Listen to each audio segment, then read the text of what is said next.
Okie dokie, anytime.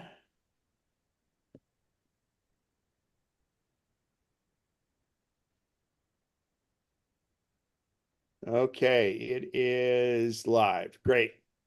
Okay. So let me go to share keynote.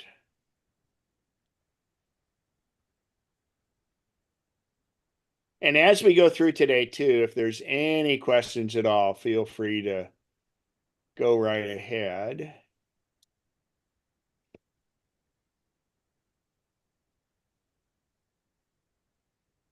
Okay. Yes, I started the recording. Okay, we're going to talk about, not in this order, I'm doing it in reverse order. I'm going to talk first about Insta360. This is going to be a follow-up on the general meeting. Then I'm going to talk about SpaceX and Starlink. And then I'm going to talk about electric vehicles. And feel free as we go through any of this, as questions come up, I'm more than happy to go into it. A quick little reminder, and just make sure you have Time Machine, and that's going to be your best way to migrate to any new computer is through Time Machine. And weird things can happen, so make sure you have a backup. All right. I reiterate this. Pete did a fantastic presentation on focus. You can just use your camera to do this. Actually, Al will probably put a link into the chat, which Al just huge claps for Al because he does this and he has these links and they're all going to be available after the meeting on everything that's talked about. And in fact, I think there won't really be any links today, Al, that I didn't get to you, I don't think, other than the Insta360 links I sent before. So Yeah. They were also all posted in the last document I created. yeah, which is great, and Bob sends that out. So thanks again for doing that, Alan. It's always in the chat, and you guys that are monitoring chat, sometimes it's hard for me. I don't see the chat come up, so. If there is a question in there, feel free to let me know. And then I made a few of you co-hosts so you can help monitor any open mics we might have. All right, so going on to the Insta360, this little picture on the right here, this was the great race we were on, and I had thought about this Insta360 camera for quite a while, and then I finally decided to do it, but I ordered it good old Amazon. We drove 3 days across the country, and I had the camera meet me and go to my hotel in Owensboro, Kentucky. So it was there when I arrived in Owensboro, Kentucky. And if you look at the camera, actually, let me get my little mouse thing up here. Right here on the roll bar of the car, I have the camera not up there at this point, but that's where I mounted the camera, and you're going to see some shots from the camera. So everybody knows about GoPros. GoPros are pretty good. The problem is they heat up and things like that. Well, Insta360 is the latest and the greatest. And instead of just so the generic term for GoPro type cameras, man, I got the hiccup, excuse me. GoPro type cameras are called action cameras. But the newest thing, and GoPro does it too, is to do 360-degree action cameras. I bought it not so much for the 360 because I wanted to document the car race, and obviously not the entire thing, because who's going to go back and look at all 8 hours of driving we did during the day? So I made it so it didn't do 360, because in a car race, what's behind you doesn't matter. And I wanted to just document the little towns we go through and things like that. But there's a particular challenge in the Great Race, because I can't have the only watch you can wear is an analog watch. The speedometer is analog. the iPhone has to be buried in the car, and I wanted to use a remote control. Well, luckily, this camera has a remote control that I can wear like a wristwatch. I actually hung it in the car so I could turn the camera on and off, which, by the way, it responds to hand signals or voice, but it's so loud in that car, I couldn't count on the voice. So the idea is that the remote control did not have a digital clock on it, so I was able to have it in the car. So because there's real strict things in the race, and I'm going to show you some examples of it. But anyway, this was the really cool Great Race. Next year, the Great Race will go. We just signed up for it again, and it goes from St. Paul, Minnesota to South Carolina. So, and then finally, after that, they promised us it'll come somewhere to the west, which we're hoping. So, just a couple neat things. We visited this. After the race, I spent 2 extra days in Maine and then 2 days in Boston and got to see the fireworks in Boston. But one of the best car museums I've ever been to is on the coast of Maine, and it's in Seal Cove. And this is an old electric car, believe it or not, from I think 1904 they started doing them, but this one I think was a 1911. And electric cars uh, they were popular, and it was interesting because when cars were first coming out, you had to crank them. And so electric cars, and this isn't to be sexist, it was electric cars were designed more for women because they would go more in the cities. But secondly, the problem is cranking a car. Many guys broke their arms from the compression of cranking the motor over because you'd have to crank it and give it a big thing. And if the engine backfired, it would go right through the crank and it would shatter your arm. And so there were early electric cars. And in fact, I'll have to see if I can find it, but there's an old map of Chicago and where the electric charging stations were. And believe it or not, now these are newer modern batteries in this car, but a lot of these cars had 60 miles of range back then. And it was pretty interesting. And another little trivia, since we're going to be talking about electric cars coming up later, is Dr. Ferdinand Porsche, the guy who designed Porsche. The first car he ever designed was for another company, was an Austrian company, and it was an electric car. It had electric on all four wheels. And, so it could have gone either way. And the interesting thing is the early gas cars could kind of run on almost anything. And I don't know if you're aware, but I learned this when I went to Antarctica.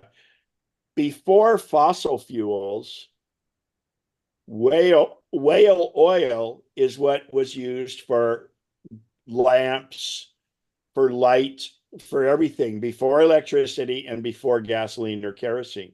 So that's why whaling was so big. And then luckily they didn't use whale oil for cars. By then they had discovered fossil fuels. So anyway, pretty interesting. And speaking of gas, when I was in Boston, when I took the hop on, hop off bus, I learned a trivia fact that there's the gas lamp district in Boston, and it's the original gas lamps.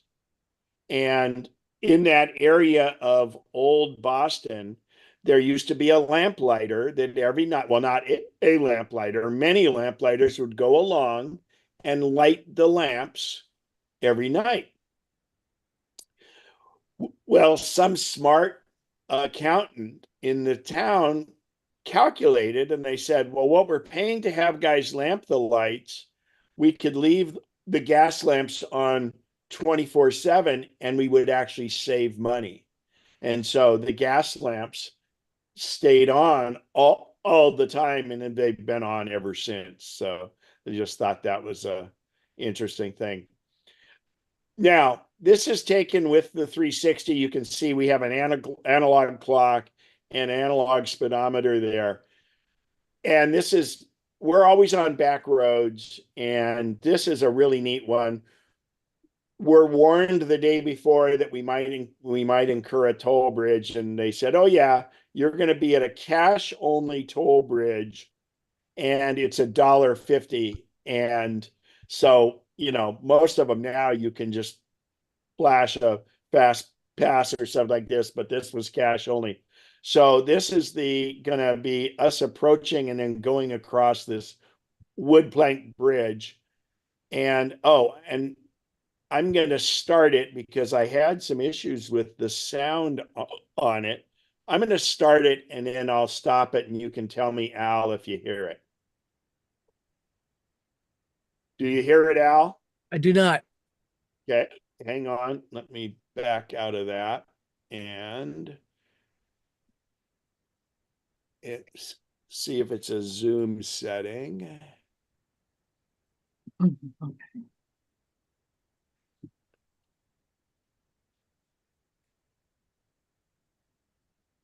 Ah,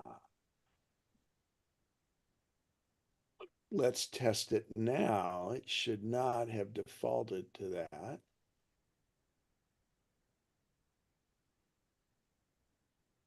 Do you hear that now, Al?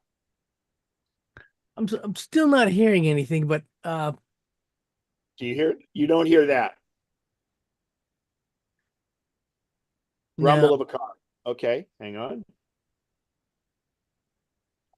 These are Zoom things that, of course, have changed in Zoom. Okay, audio.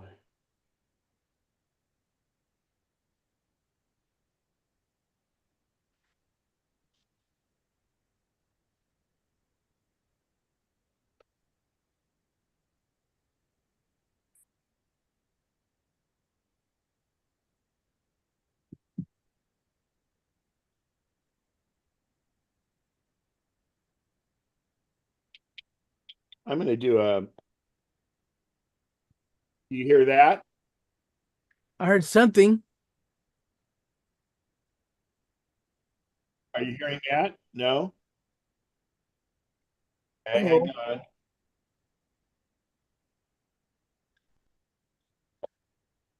I take it you're hearing it, huh? Are you hearing that? No.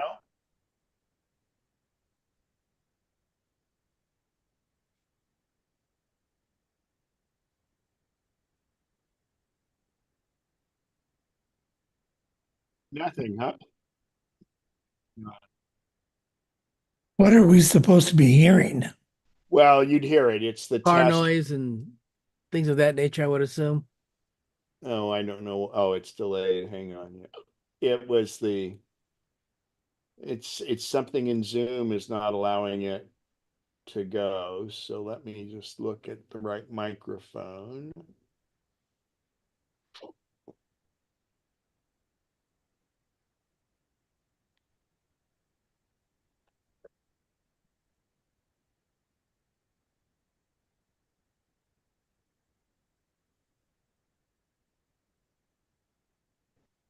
Can you hear me, Al? Yes, I can. Okay. Let me play audio here again. This is really weird.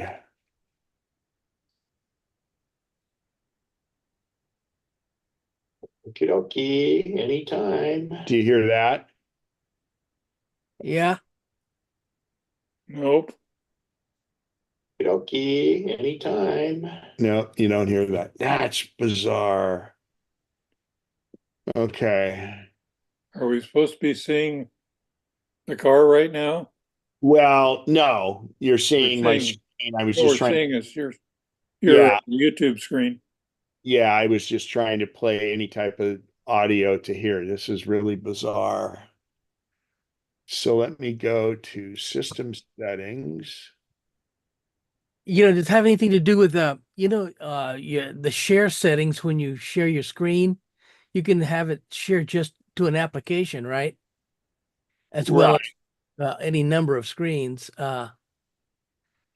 Oh, here's part of the problem.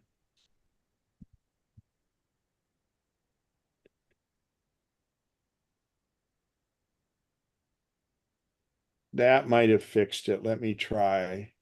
You guys can hear me now? Yes. Okay, hang on. Do you hear the car now? No, No. God dang it. Okay, let me go to Zoom.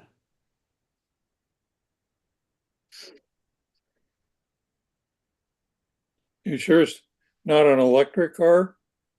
Yeah. Good job, Bob. I had to Yeah, throw that in. let me look at my share settings. Advanced sharing options.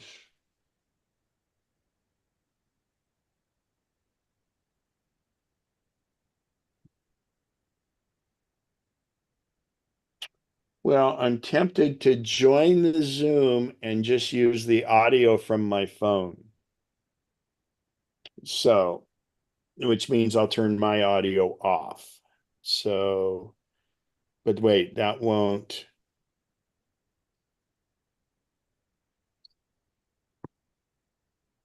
Yeah, let me go into Zoom. Okay, hang on. Let me join the meeting.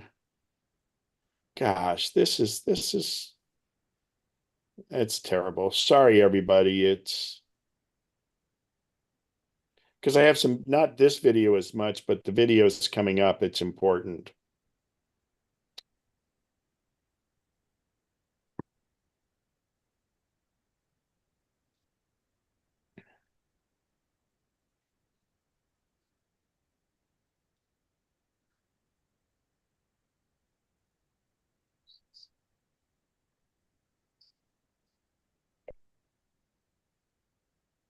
Time to go get another cup of coffee. Yeah, hang on. Here, I Or gotta. first one, I should say.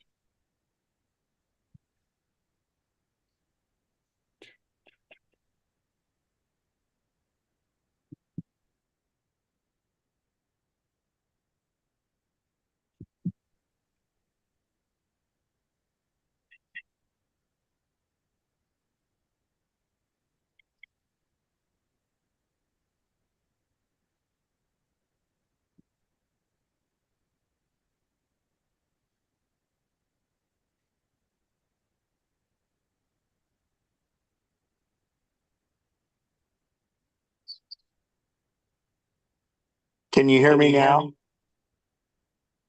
Okay. It's echoing. Yeah, the problem is now I have two things going. Uh, And we can hear both. yeah.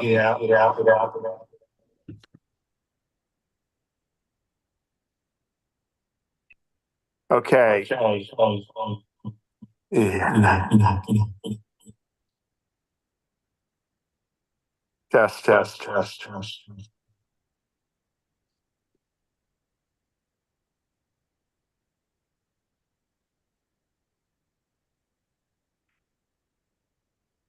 So it won't let my iOS go down to 0 on the volume.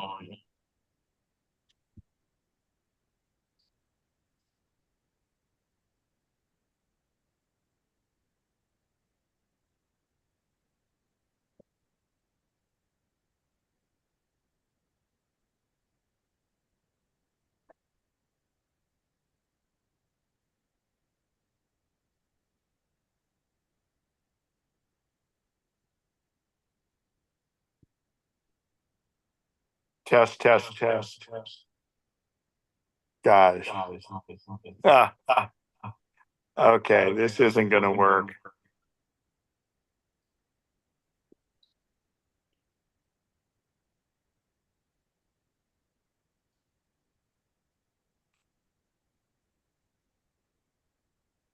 Can you hear me now? Is it is it echoing? Yes, Okay. Not as much. true.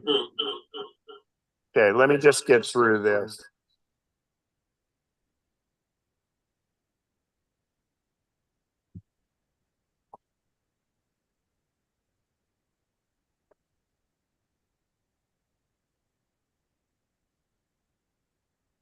Do you hear the car rumbling? Do you hear the car rumbling? No,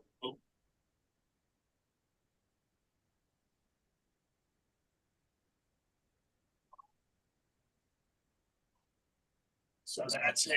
It's giving the no, this is the video's perfect. The audio ain't there.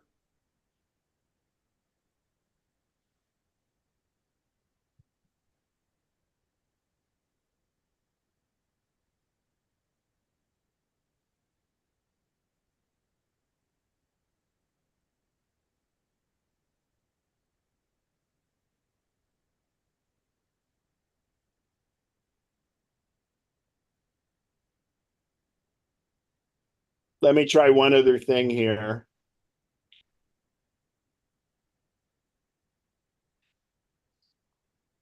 Do you hear the car rumbling?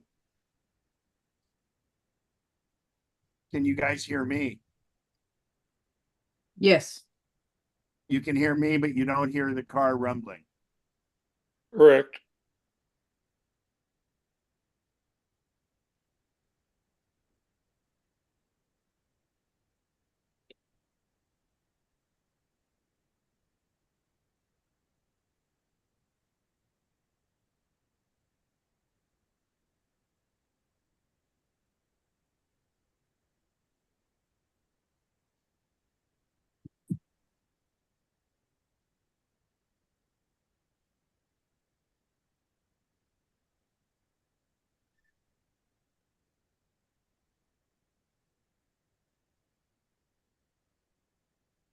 All right, I'm trying something else. God, unbelievable. I like Zoom a lot, but it broke things.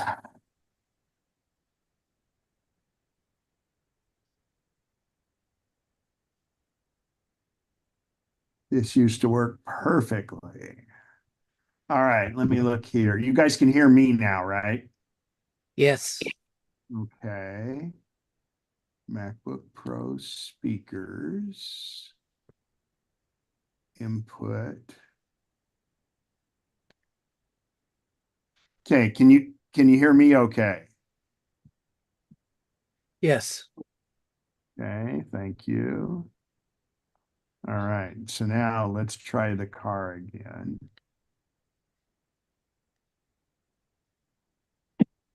Do you hear the car? You No, guys hear the car? No. Okay. Now let me see if that's a keynote issue. Or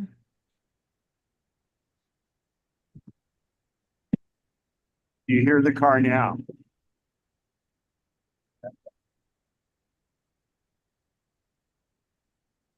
Do you hear the car? No. no, no All right. call. Just Okay. scan. Let me do this. Let me go to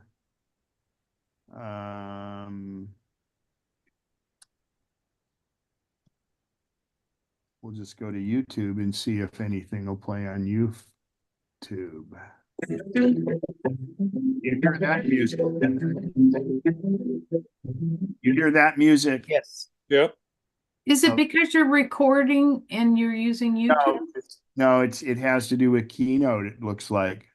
Mm. Because yeah, because I went and played video direct from a website. Let me just do a quick setting in Keynote here and that because I dropped these movies into it. Well, you guys hear that? The car rumbling? No, it's QuickTime then is the problem. Okay. So no problem. I'm going to continue. And what I'm going to do is I'm going to go to, all right. This video is no big deal. It's just the video. But when I get to the Insta360s, I'm going to go direct to their website because that seems to work. So let me just get reoriented here. I'm going to go back to the old setup and look if this works. Input will be my USB mic. Output will be the screen. You guys can still hear me now? Yep. Yes. And then let me play this and tell me if you hear this. Yes. Great. Okay, fantastic. So that tells me it's something about QuickTime because I hear it just fine and you guys didn't hear it at all. So I will go finish the thing. Anyway, you saw the video. So anyway, that's the camera for that. I will skip through those. And this was Boston. So I got to see the fireworks in Boston from on 4th of July. And why is this not full screen? Oh, there we go. Play. There we go. So this was Fenway Park. This is my last lobster sandwich of Boston. And Boston and Philadelphia are the oldest fireworks for Independence Day in the country. In Philadelphia, they did 13 cannons, and in Boston, in 1777 was the first fireworks. So then going around, this is near that car museum. This is the different harbors in Maine there, and each of the buoys, these are for the lobster fishermen. Each fisherman's traps, they have a different buoy paint color combination, so they know whose it is, and that's to help eliminate poaching.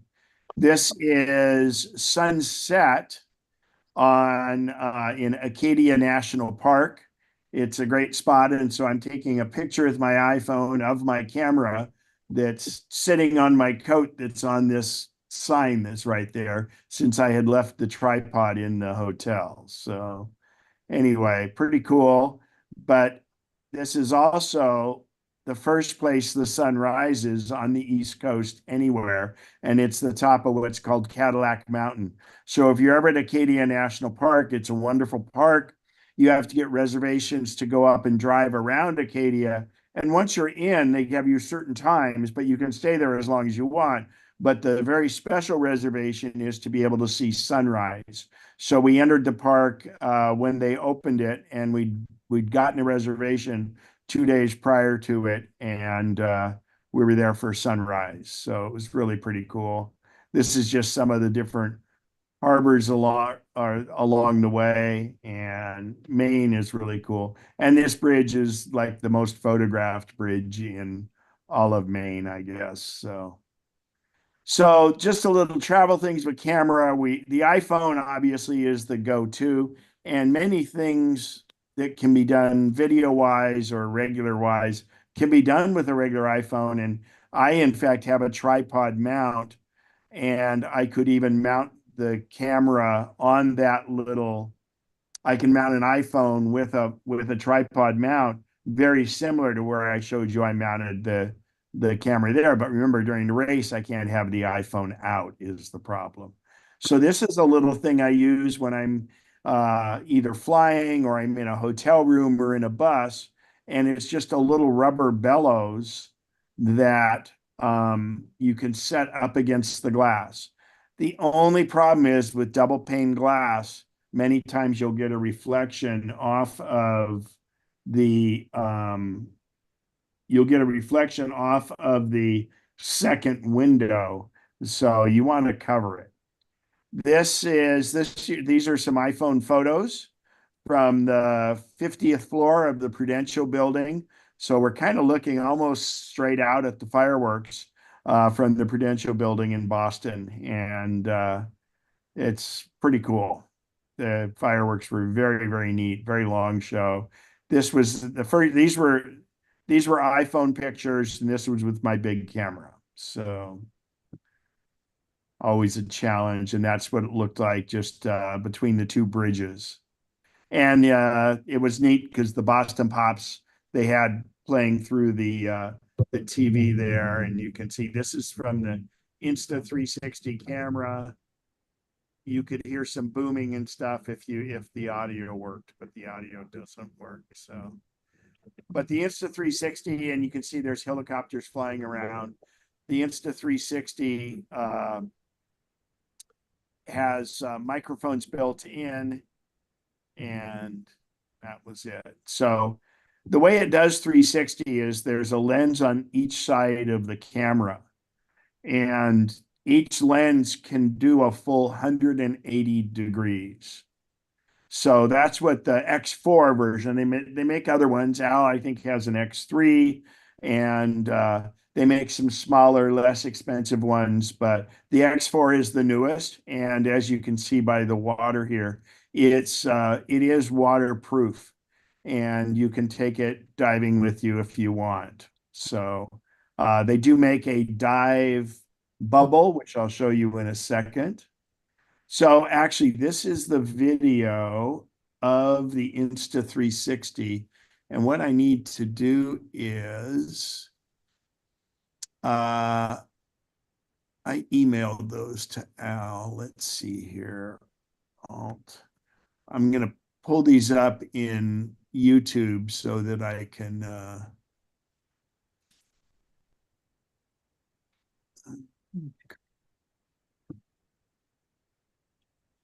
links.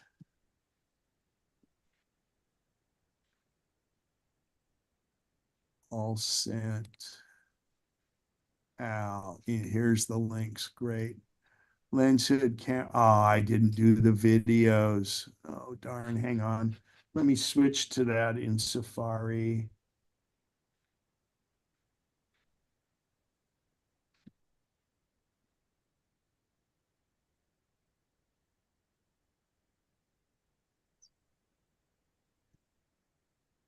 Okay.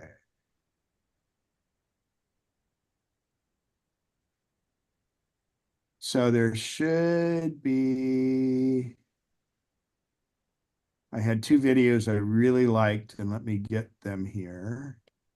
So you can always use a single lens. Come on, where are the videos?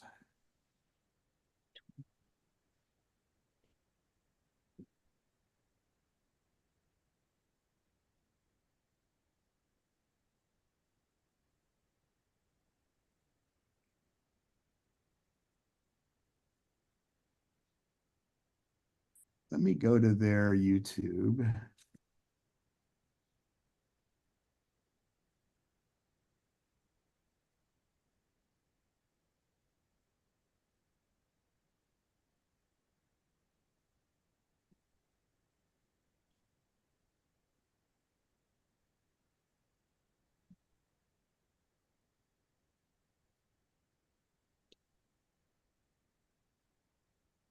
The Insta360 flow. Okay. So I'll do this one video here. Are you guys able to hear that? Were you hearing it? Al, yes or no? I've stopped it now. I can't hear you. It was yes, but garbled. Yes, but I had them. I didn't hear anything. Okay, let me try it again.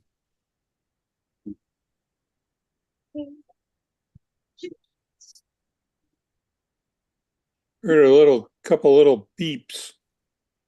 Can you hear that? Lots of silence. What, Al? Or what, Bob? Couple little beeps when it started, but otherwise silent. Oh, same thing with you, Al and Randy?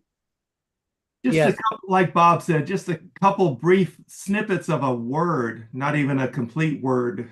Yeah. Oh, I know why. Hang on. Let's switch it. I'm gonna switch back to my microphone. That's the problem.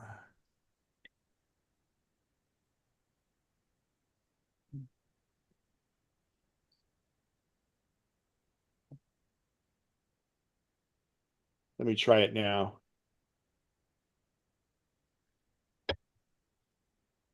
Reminding me of the old commercial, Is that good? Horizon. Can you hear me now? Yeah, Randy, did that work? No, negative. Okay, hang on. Let me try it here. See if. No? Ah, No, sorry. hang on. Yeah, not your fault. Don't apologize. Output there. Input there.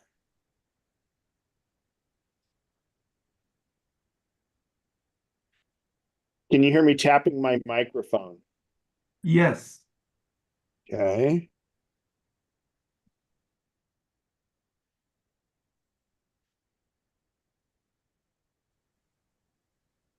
Let's go back to Zoom.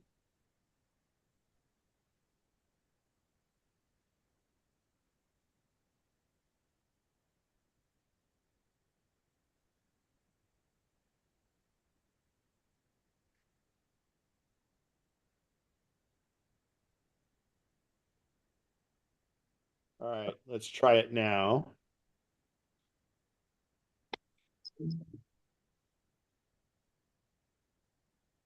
Are you hearing that? Nope. Great. All right. Well, I'll ah, so And just an idea, maybe Bob and Al can chime in also. What if you stop the recording for this segment of your presentation, play direct YouTube, stop the YouTube you want to play, and then go yeah, back to let record? me pause that. I'll try that. All right, tell me what happens. You hear it? No. No, so that's not it. Negative. Okay, never mind. We'll skip it. I will move on, everybody. I'm apologizing for whatever it is. Okay. Anyway, so the cool thing is by being pretty much waterproof, you can mount it on different things and not worry about it. You can hold it under the water and do different shots. They do for $99. They have this waterproof case that it goes in, and it's good for down to 100 feet, which is really, really cool. And I encourage you, if you get these, they also make a little thing that you can make it buoyant. So you want that in case you drop it, because you may be in an area that is deeper than 100 feet and you'd want to recover it. So anyway, really, really cool. And this is also a good idea. So what I did is when we were in the different harbors and stuff, when you go through these small towns, obviously the race car had a roll bar I could mount it to. Well, what I did in this case, I have one of these now, and I used that in Yosemite the other day. But what I did is I took the same clamp I had for the roll bar and I clamped it to the where the windshield wiper base is, and was able to do record with that. So Insta360. Now, I want to point this out. This is a unique thing. So they're hiking like this, and you'll see he has his left hand out right here. And it looks weird, but what it actually is he is holding this. This is what's called the invisible selfie stick. So the invisible selfie stick expands out, and they have one that goes up over 10 feet long, but they have the normal one that comes with it that is at least 4 foot. I think it's almost 5 foot long. And the camera has software built into it that make it so, as you can see here, the camera is right up here looking at all this, but you don't see it. It basically stitches around and makes the selfie stick invisible, and you don't have to do anything. It does that automatically. So it's really, really, really cool. So, and all the Insta360s do it. Again, I'm just highlighting the X4 because it's kind of the latest. This one is actually a bit of a fake shot because I thought this was going to be a way to show you that. But when I look at the shadow, I don't see the selfie stick holders. So when I go to this next shot, now this is, I was able to analyze this. If you look down here, see there's two shadows, right? So he's got two Insta360s on here, but you only see one of the arms because the other arm is mounted right over here and it's been made invisible by the software, but it shows up in the photo. So in other words, the shadow shows up. So this one wouldn't be invisible except for this camera. In this camera, this arm would be invisible, but you'd see the other arm. So again, you can see how good a job it does of eliminating all the way down to that mount any sign. So this is what they call the drone effect. And if you have the long 10-foot pole, you can have that thing up there and it looks just like it's a drone because, you know, in national parks, you can't fly drones and things like that. So you can really get with the 10-foot pole, you can really get it to look like a drone. And it eliminates all of that because since you have the two cameras, they kind of overlap and cover that extra area. Any questions on this invisible selfie stick? Because it's really, really cool. So This is the modern technology of I won't touch that with a 10-foot pole. Bob, you came up with some good ones today. All right. I like that. Yeah. And so it's really amazing. And if you go to the website and listen and watch them, you'll see some different ones. This is not an effect that I would normally use as this globe effect, but I'm going to turn the volume down and play this video and I'll speak over it as it goes because I think it's pretty neat, some of the different things it can do.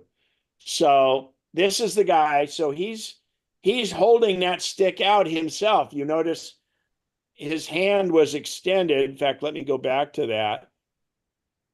So right here, his hand's extended. So that's on the long selfie stick and you can see how it works. So he's just showing just some other tricks here. He's following her. Obviously, it's somebody he knows. And immediately I go, oh, is he doing the dress thing? But you can see how it makes it look like this drone thing and then how he went and passed her. And then it goes from there. This is a thing called the bullet time, and you can rotate it around like this, and it eliminates the selfie stick, but it does this pretty cool effect. Now, I don't know if that's anything that's a big deal. But here's another one where he sets it up, and again, this is just being kind of doing tricks and stuff. Yeah, this is where it does the wide angle. And it's a neat effect. The guy comes and jumps over, and he didn't have to follow him because you hold the camera still, and since it can see 360 degrees, it does everything. That's a pretty wild effect. Yeah, you can mount it to your helmet. You can mount it to a backpack, whatever you want. And it really does. That's kind of crazy. But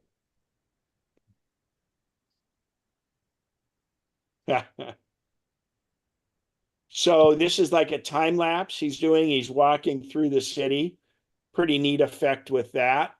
And one thing I'm looking forward to using it for is time-lapse photography, because you can just set it and it'll do it. But I love going to the central markets like this whenever I'm in a foreign city, and it just, that would be so cool. And see all the effects of it. Yeah, warp zoom isn't a, it's kind of like, I don't know. It's more artsy than content. And there it is, in fact, an Apple store.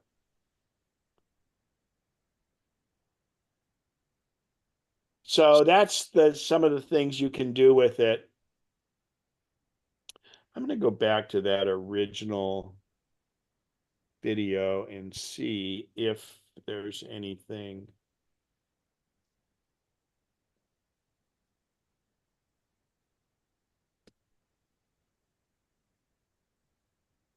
Again, the video really, I mean, the audio doesn't really matter, but it's a 360 camera. You can kind of see how it is.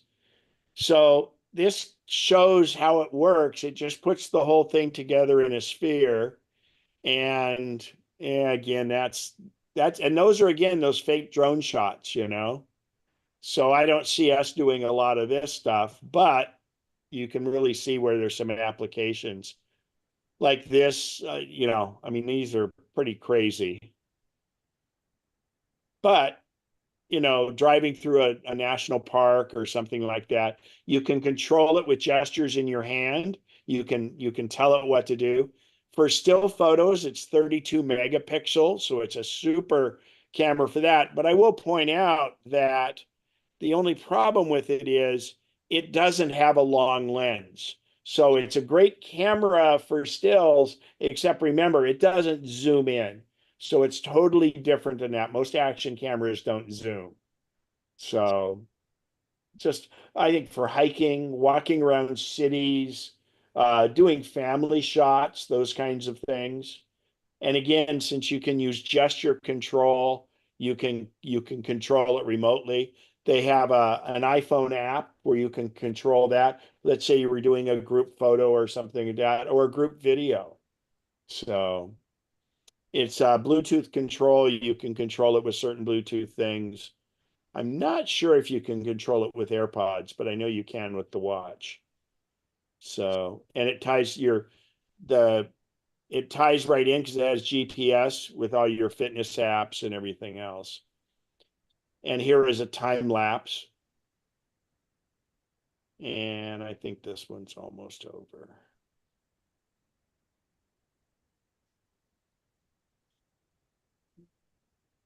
Anyway, I'll go back through the rest of these. Get us to where we're, you already saw this one.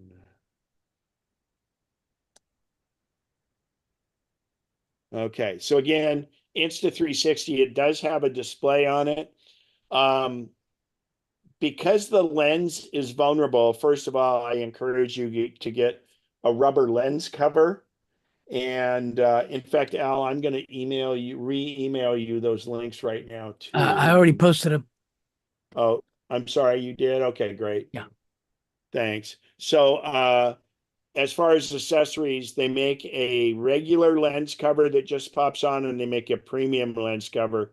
And I mean, the lens is everything in this, so I recommend the lens covers, but they make a rubber cover you can do over it. And you can power it with USB-C. It charges with USB-C.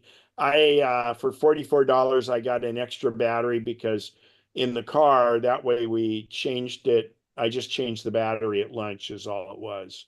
And it lasts quite a while.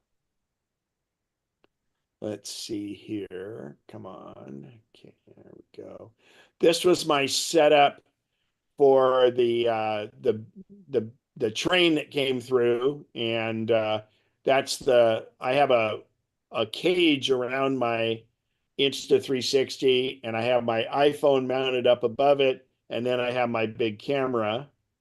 And that was my setup for seeing Big Boy come through. So we'll do a quick little 1-minute video. Obviously, you won't hear the sound on this, but this is from up in by Gold Run, Magra Road. And I found a spot up there, and I hear the train coming, and then it'll just, and this was with the Insta360, just using the front facing camera. So you'll see when it goes by, you'll see the quality of the of the camera. I mean, you can look at the tracks and see the good quality right out in front there.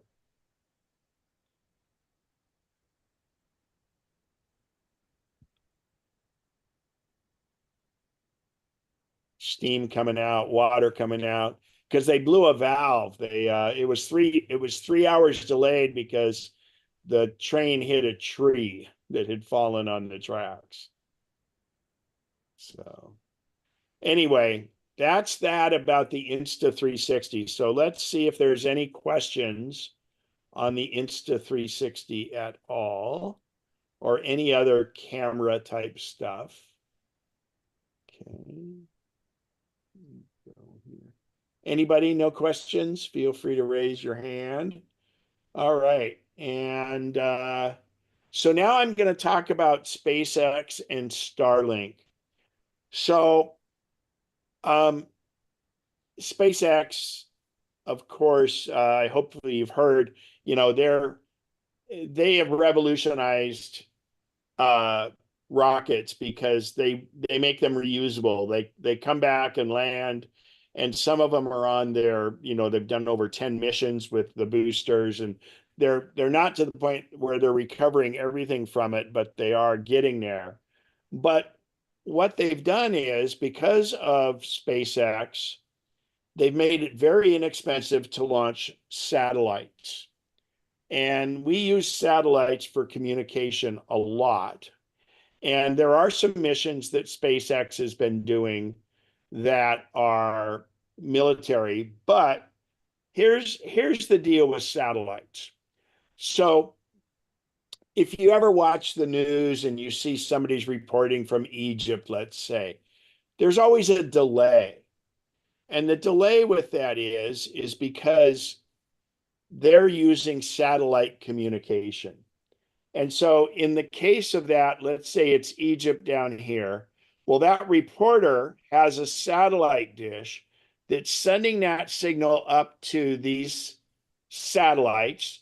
They're 621 miles up. And then it has to come down to the TV station, and then it's transmitted to you. Well, the reason these satellites are so far away is it's called geosynchronous orbit. And for a satellite to get in geosynchronous orbit, what that means is its distance from Earth and the speed with which it's traveling. So if you guys were to take a yo-yo, for instance, remember yo-yos, it's that little weight on the end of a string. And if you spun it above your head, the force pushing out on that yo-yo is called centripetal force. Some people call it centrifugal force, but it's centripetal force. And what that means is, as you're spinning that around your head, that yo-yo is staying up there because it's going fast enough that it can stay out from you and not be pulled down by gravity.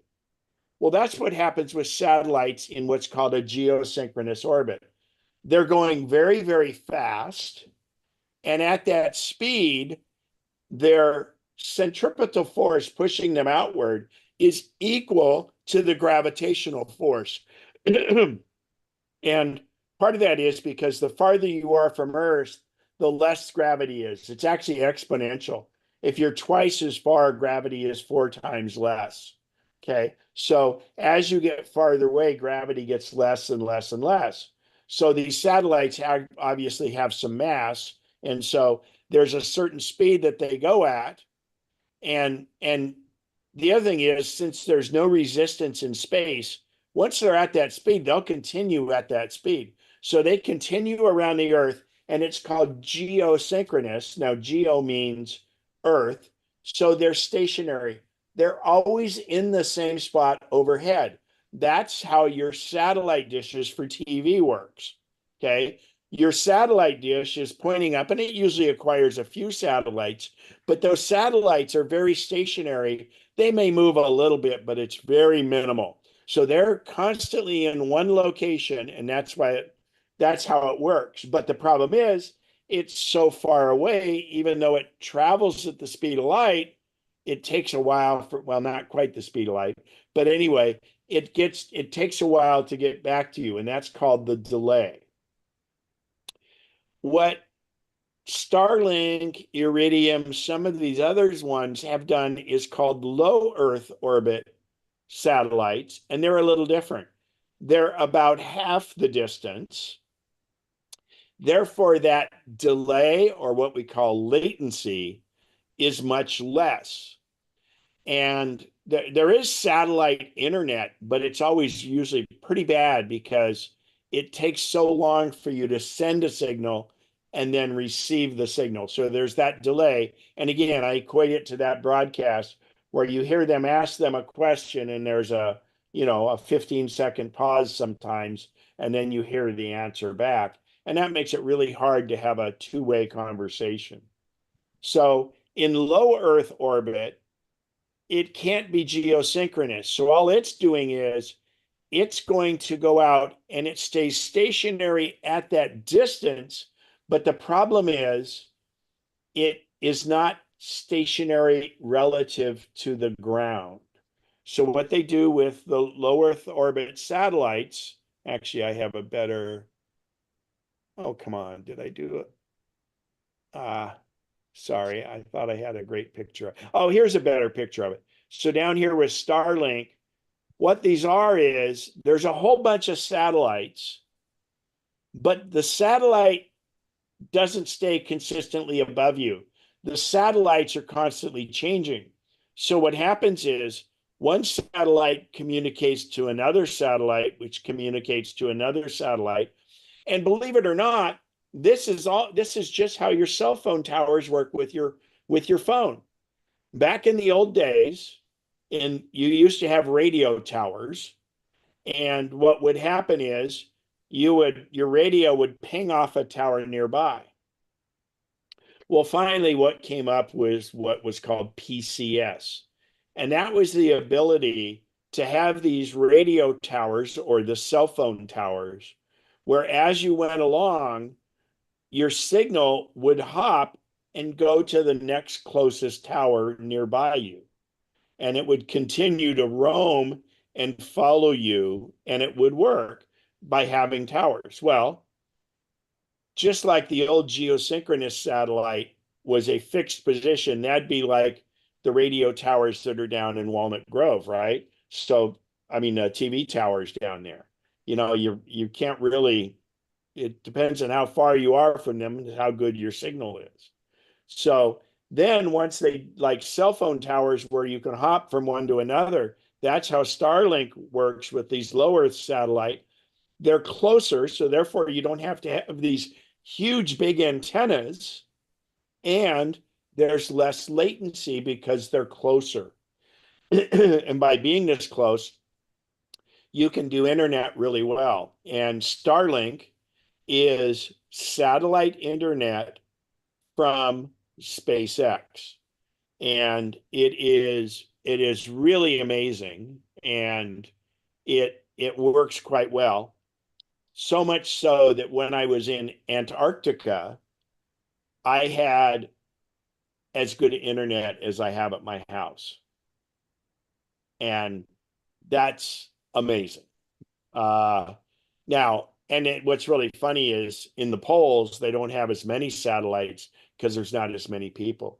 But what it's done is, the biggest thing that Starlink has done is they've made internet available all over the world. Because if you think about, there's places in Africa, there's places in, China's covered really well with cell towers, but there's other places out there where there's no cell coverage, and these people can get internet from the satellite. And you no longer have to have these huge dishes like up there in the upper left. they now have one called a mini that is about the size of a sheet of paper, 8.5 by 11. And it's because they now have more satellites up there that they're getting internet. So rural people that have always had trouble getting broadband, I mean, there's some, you go up by Grass Valley, you go up places like that, it's really tough. There's probably places around in the Sacramento area where internet's been really, really tough. So Starlink is virtually everywhere now. And it also can be done with RVs and even in your car these days. So, like for instance, Yosemite is a good example. I was just in Yosemite. It's gotten a little bit better, but Yosemite has spots in Yosemite that you get no cell phone coverage at all, no matter what carrier you're on. And in that case, if I had a Starlink Mini, I could set it outside my car. It wouldn't work too well inside the car because you're in this metal cocoon and it needs to see the satellites. But you could conceivably get good internet speed, and most people are getting between 100 and 200 megabytes and up to 300 megabytes on the minis. So, unlike getting T-Mobile broadband or getting Comcast or Xfinity, there's a pretty good charge for the actual antenna, and then the monthly charge is pretty reasonable. But I wanted to just point this out because, like the mini can be run by it's now 12 volts, so it can be run. I'm sorry, it's 120 volt, but it can be run by the battery in your car if you want. So and that's because of the low Earth orbit on the satellites. Now, here's how the Starlink also has broken ground where in the near future, and it's already happening, but in the near future, you'll be able to get cell phone signals from Starlink to your cell phone direct from the satellite. Now they can supplement it by using towers that are tied to the grid. But like, for instance, I know there's places up in Wyoming and Montana where I get no cell phone coverage at all. Now, Apple, of course, you'll see SOS and satellite. That's regular satellites. And if you're in a jam, you can use the text on that if you need help. But what's happening now is, and T-Mobile is the first one that's going into this with Starlink to be able to offer nationwide coverage. And then what's happening is they're also reaching out, and this is where you don't even need the mini, it would be direct to your phone. Now, it's not going to be as high a speed as if you use the little mini because the antenna is not as big on your phone. And of course, your phone only has limited power. But that's coming very soon. And they're signing on with different carriers in different countries. So that would apply if you're in another country. Let's say you're in the middle of the Sahara Desert. Well, as long as there's Starlink coverage and as long as Morocco's cell phone carrier has agreed to join in with Starlink on it, you'll have satellite coverage where there are no cell towers. So, but I wanted to point out let me go to the plan. So the mini, and here's the pricing. So you basically pay for the dish. So here the mini, let's see here, the mini is like $5.99. The regular one in California, you can get it for $1.99. So what's happening is in certain spots where they have excess coverage, you could get a dish for your house or your RV, and it's a regular size dish. So you just need a regular outlet for power. And the dish is the receiver is as little as $1.99. It has a router built in. The mini, and these prices are wrong, the mini is $5.99, But then they have, oh, and I didn't even, hang on, here we go. Okay, so typical home internet unlimited is $120. Now, that's obviously more than what you're paying in Comcast Xfinity, but for people that have homes in rural areas, or if you have a cabin or things, for satellite internet, this is very competitive in the fact that it's very, very good. But what I wanted to point out is there's the ability to do mobile, and you have to buy, like, you buy the mini dish for $5.99. I think in the next few months, because the mini is brand new, that price is going to drop. They're feeling out what goes. But if you want it to be full unlimited and mobile, and believe me, there's people doing this at 80 miles an hour down the highway. They say you want to kind of set up and do it stationary, but you don't have to be stationary. So the regional plan is unlimited data for 150 a month, or if you're going on a month-long vacation, you can get 50 gigabytes of data for $50 a month.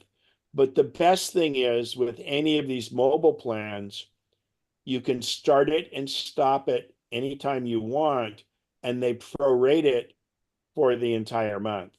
So something to think about for RVing and for camping and things like that.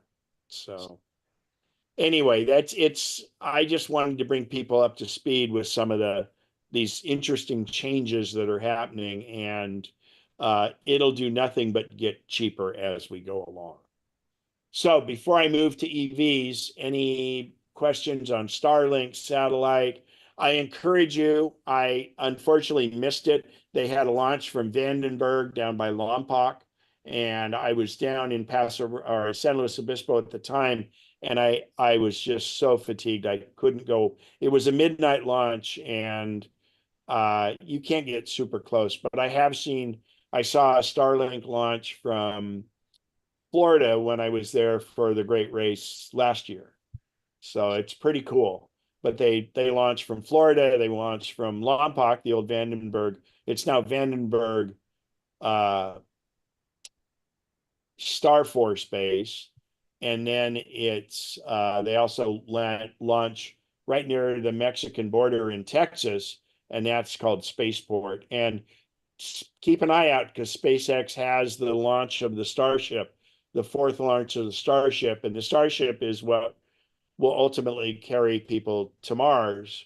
And before that, though, it'll carry them to the moon, and that it's designed to hold at least 100 people. So anyway, any questions on Starlink or SpaceX? I know it's kind of where it's the cutting edge right now. So, all right, I'd like to talk about electric vehicles.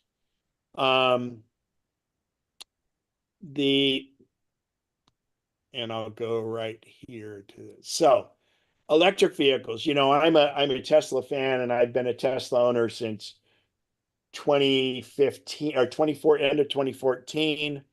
I have over 250,000 miles driving my Tesla. I've done 5 over 4,000 mile road trips. 2 of those were in the dead of winter, and it's never been an issue. And the charging situation gets better and better and better.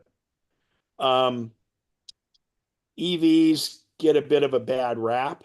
I'd like to address some of those first, because there's a lot of fake news out there, and there's a lot of outright lying, and I'd like to dispel some of those rumors. And I'm more than happy to have anybody chime in with them, because they're out there.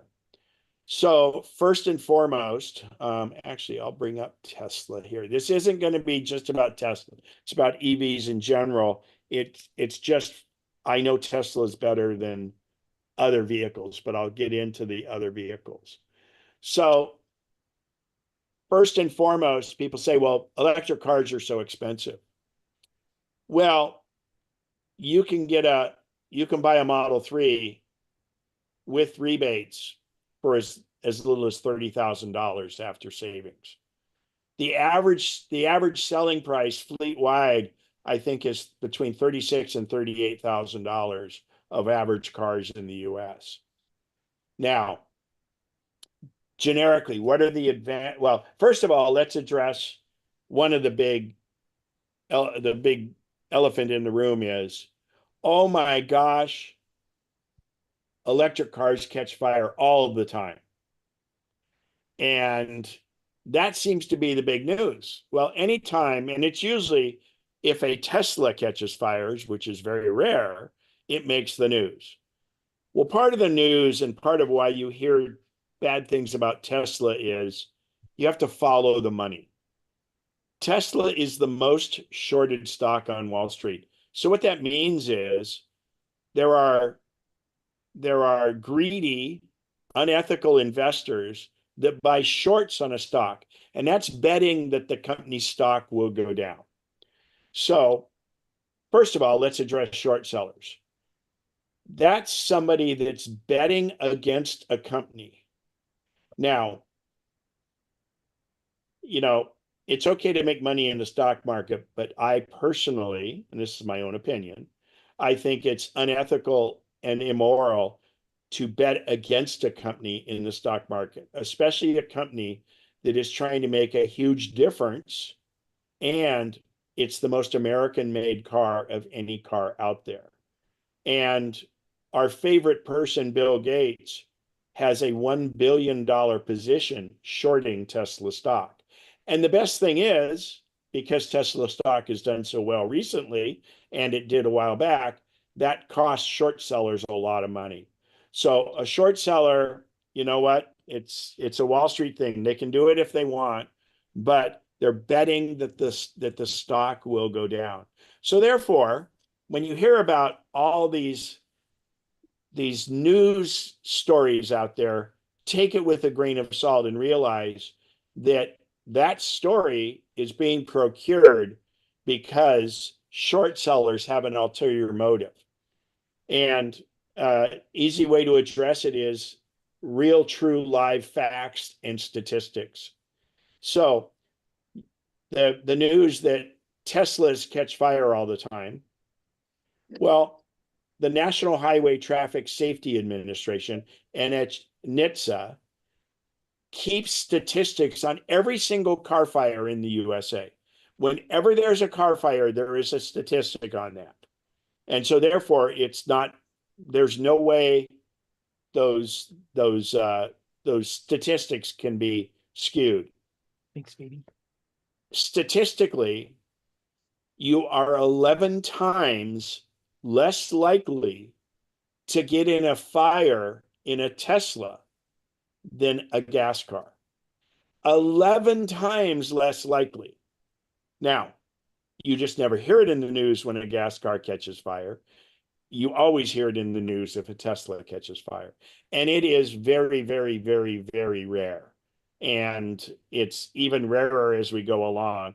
One of the very first ones was an incident up in Oregon. The guy's driving along and there was this metal object that looks like those spikes they use to protect embassies and things like that, that actually came up, and it not only punctured the battery, it lifted the car when it poked underneath the car and poked up on it.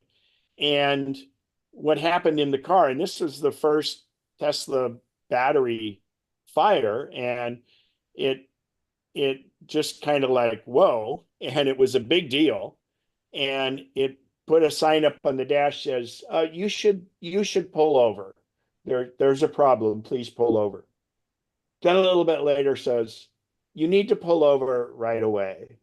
So eventually the guy got the message. He pulled over and his battery had been punctured by this.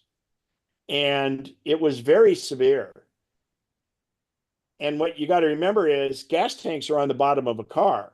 So that same thing would have punctured a gas tank in the back of the car.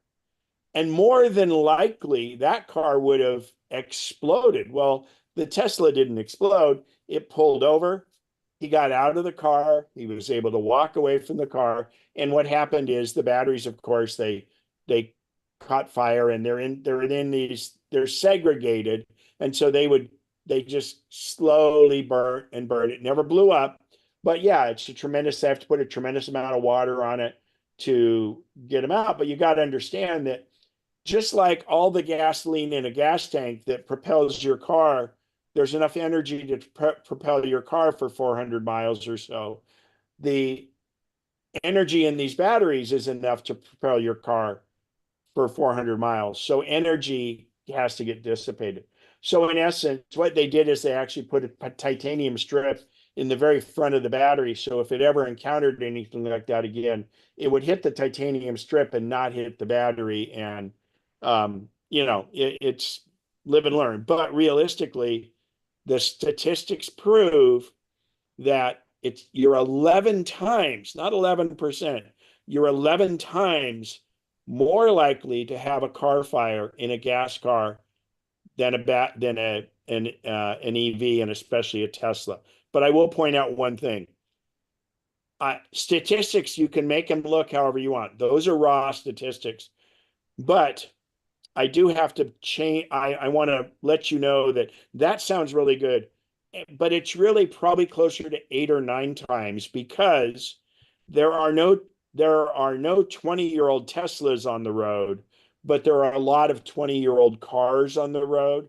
So therefore, a gas car, because of the age of the car, that should skew the statistics a little bit. That yes, in fact, that might not be the 11% when you take the total age of the cars out there. I think it would lessen it a little bit. The average age of our fleet, I think, is 8 or 10 years or something on the cars. So anyway, so that debunks that completely. So the other thing is the grid. Oh my gosh, California, we have to do all these brownouts and everything else. Well, the majority of the time, 99% of the time, when you charge your electric car, it's at home and it's at night. Well, the power grid has excess electricity at night, because the way electric power plants work is they have to operate at 100% all the time, because you can't just turn them up and turn them down. They only work at 100%. So, and the 100% is what they need during peak times during the day. But at night, they have excess power. That's why we get better rates at night. That's why they encourage people to do it. That at night, there's excess power, even though we do have solar and it produces more during the day. So excess power, the grid can handle the charging of the cars. Well, then the next question is, what happens if the power goes out? Well, if the power goes out, the gas station doesn't work either, because those fuel pumps are electric. Tesla got proactive, and when we had the PG&E power outages, for instance, they have a supercharger up in Placerville. And so what they did for the residents up there is, because all the PG&E was shut down in the area, including the gas stations, some of the gas stations had diesel generators to allow them to pump gas, but that's not all of them. And what Tesla does is they have a semi that has batteries on it and 5 superchargers, and they can take that semi and park it wherever they need to, and that can therefore provide temporary power. And in this case, they could charge up to 100 cars, and then if they reach that limit of 100 cars, they would take that at night. They'd take that semi down to where PG&E was still on, recharge the batteries on that semi, and move it back up there. But that's a rare case, and realistically, if you've got your car charged, you have, it's like having a full tank of gas. If you know it's coming, make sure it's filled. Lithium, so the other big thing is people are concerned about lithium. Well, they're using less and less lithium in the batteries. And in fact, lithium is just the name of the process. Your iPhone has a lithium ion battery. Your MacBook Pro has a lithium ion battery. Lithium consists of less than 2% of the battery itself. It's just the name. And there's this picture going around. In fact, let me see if I can find it. Lithium mine Bolivia. So there's a picture out there. Let me see if it comes up of this terrible lithium open pit mine. And this isn't it, but pretend like this is it. The lithium is not usually mined. And that picture that you see that they always put in all these fake news things is actually an open pit copper mine in Bolivia from 25 years ago. The majority of lithium is done this way, where it's evaporated. Lithium is one of the it's like on the periodic table, it's the fourth or fifth most prominent element. And they get lithium the same way they get salt. It's through dehydration. So once the water evaporates, I didn't mean dehydration, excuse me, evaporation. Once the water evaporates, lithium and other minerals are left behind. Now, at this point, we're making a lot of batteries. And by the way, lithium batteries, so the real part about this is, yeah, we're using a ton of lithium right now. But once we've made the batteries for all of these cars, let's just say 20% of all cars were electric. Once you get to that point, first of all, the lithium batteries that are coming out, one company is just getting ready to introduce one of their batteries that they will guarantee for 20 years and 1 million miles. So the question comes up is, well, I hear it's really expensive to replace your battery in a Tesla.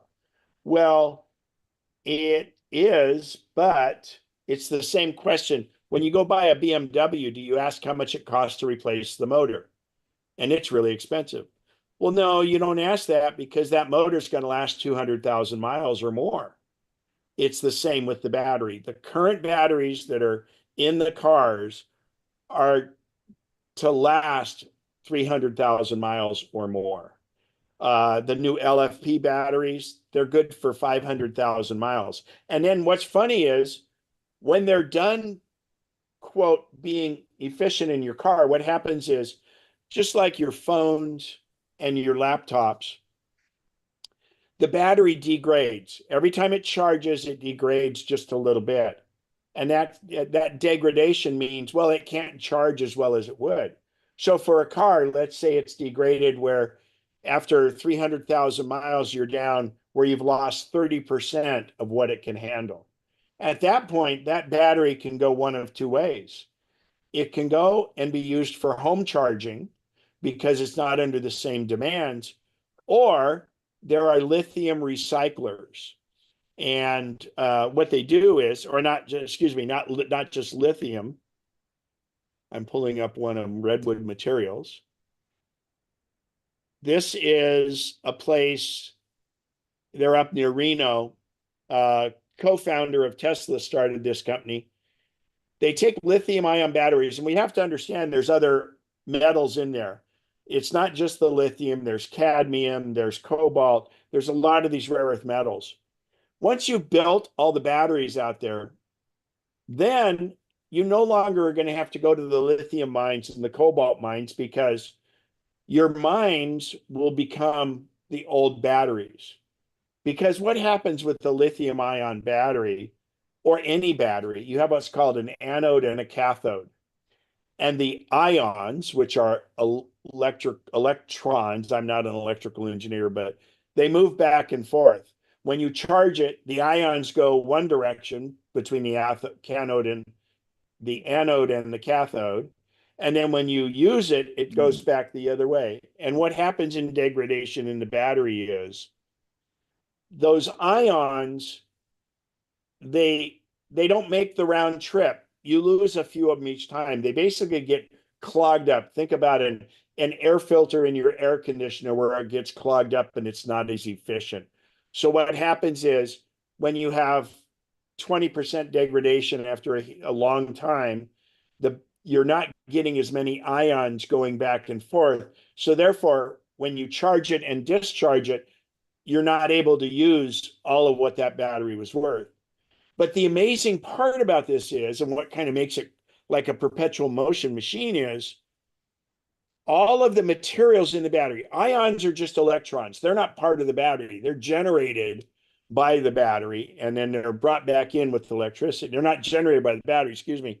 They're brought into the battery and the battery distributes them, and that's the electrons that we get. But you can take all the components of that battery and none of the components in that battery have depleted. That battery weighs exactly the same as it did when it first left the factory. So you can, and they're built in this thing called a jelly roll. So they really can't disassemble them. But they have these very sophisticated machines now that can go in and they take that battery and they basically crush it and pulverize it to the consistency of sand. So now you have the lithium, the cobalt, and all these other materials that are in the battery are like all this sand. Well, what you can do is every single element has a specific weight. So they essentially think of it like a very sophisticated shaking table, or like you've seen where they separate blood in a centrifuge, right? It separates them by weight. So therefore, lithium has a certain weight. So when you have a big container of all this and you shake it up, lithium will be at this spot. The stainless steel from the casing of the battery will be down here. The cobalt will be here. They'll all have specific levels. It's kind of like those sand paintings that you see.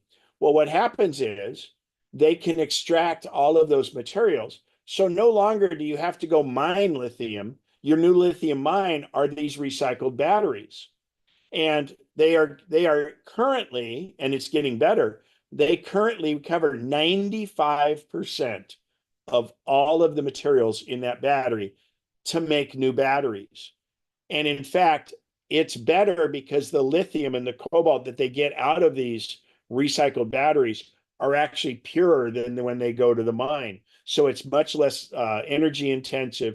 So once you're going to get a big bunch of batteries, you're not going to have to mine for more batteries because you can continually recycle those batteries. And when they rebuild that battery back as a new battery, it will have the exact same efficiency as the original battery. So it'll recover all but about 5%. And that's pretty amazing.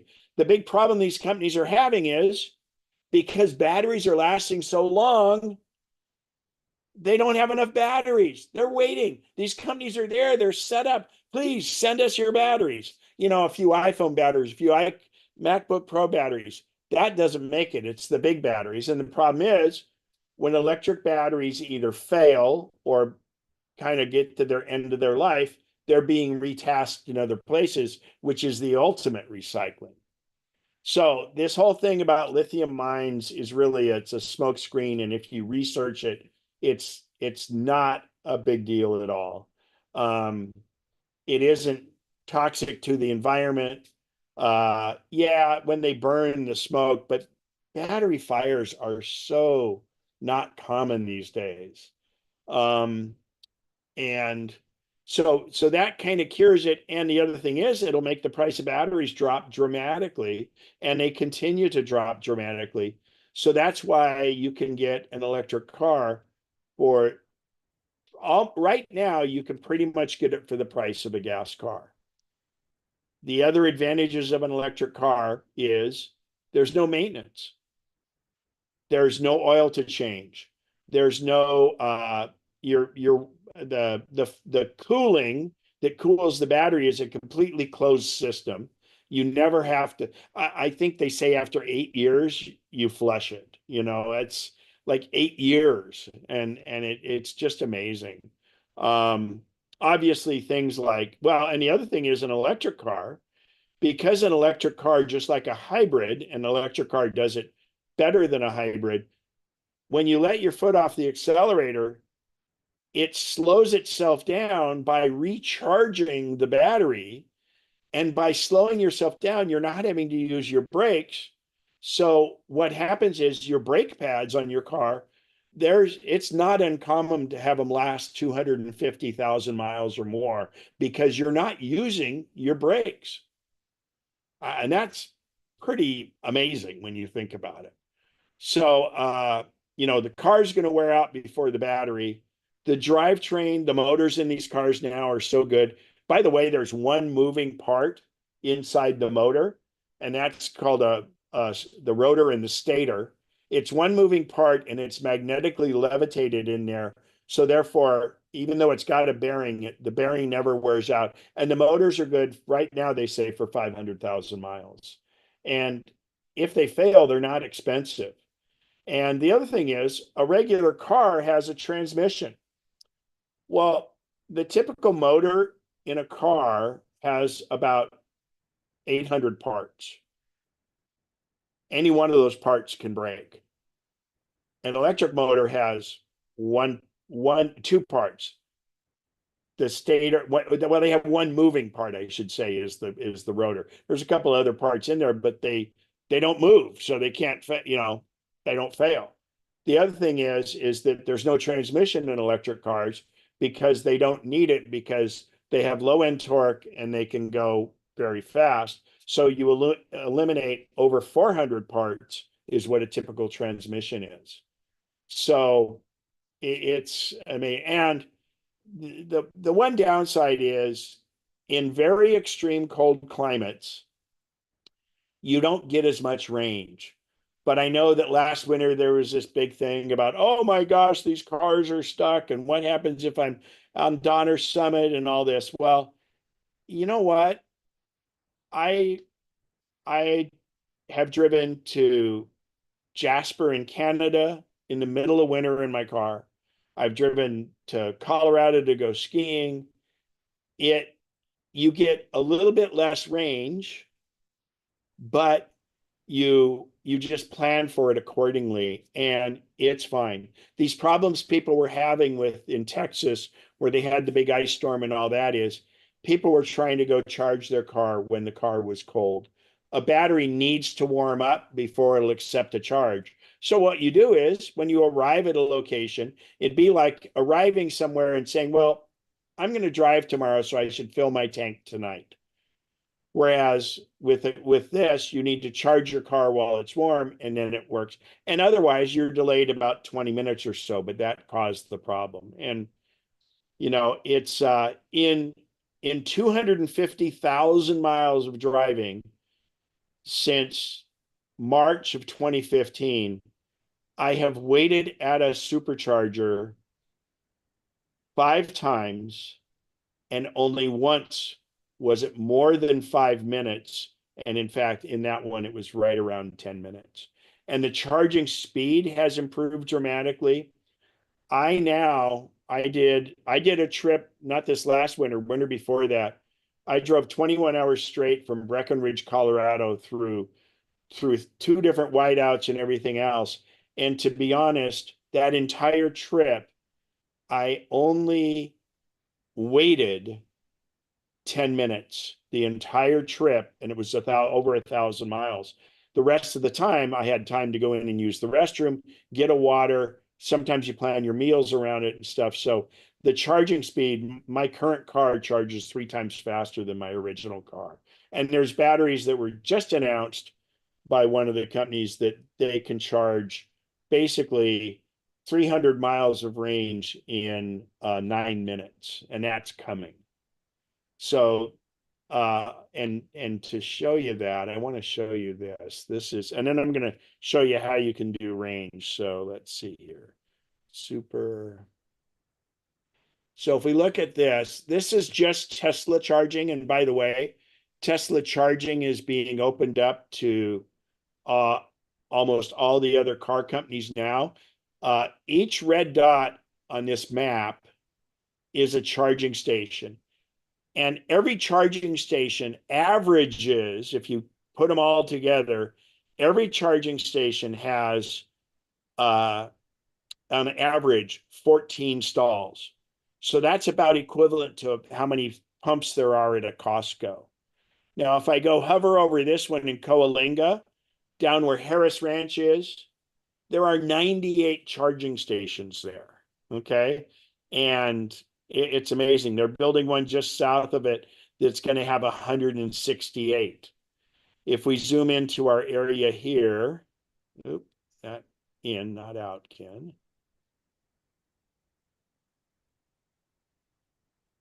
So these are all the charging stations nearby. The red dots are current ones. The blue triangles are where they're in permit process. And then the orange ones are where they're in construction. So That's Tesla only though, isn't it? right, but all other car companies, well, with a couple exceptions, can use Teslas coming up in the next 2 years. But not right now. Right? Ford and Rivian do currently with an adapter, but I just point this out, but there's also, I'll pull up Electrify Americas. So actually, well, I can do plug share. And again, there's a difference between home charging and charging on the road. So charging on the road is you need chargers that are faster. So let me zoom out. So this is plug share.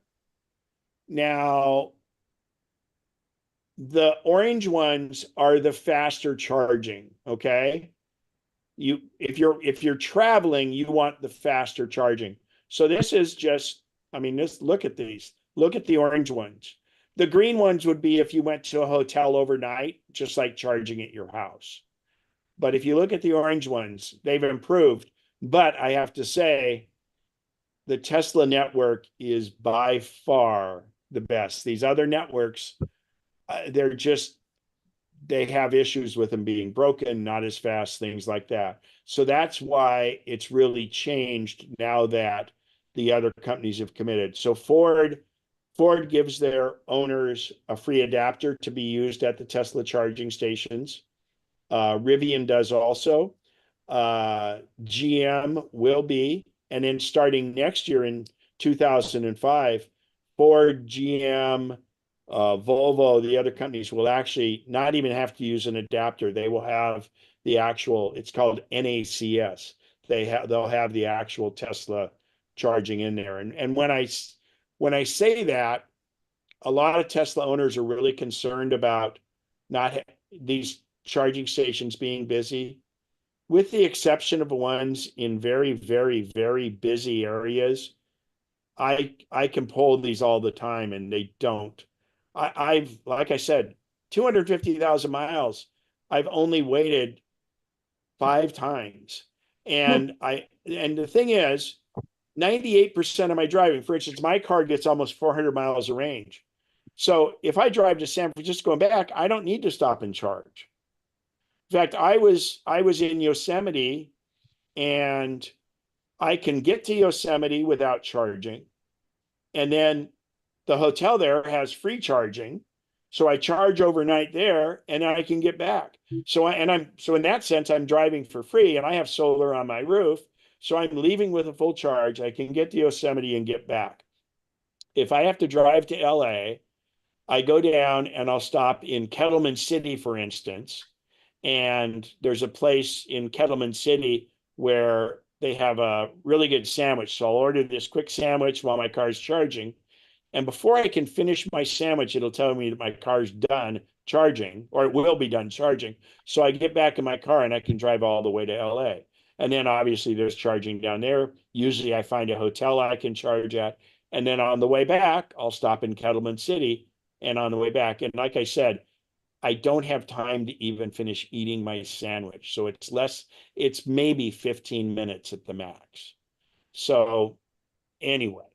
Thanks, Kim, Keith, because I think that's really a go big. ahead, Mary. I'm sorry. Follow up on your question. Yeah, I was just gonna say thanks because I know people who do have EVs, and that's one of the big frustrations.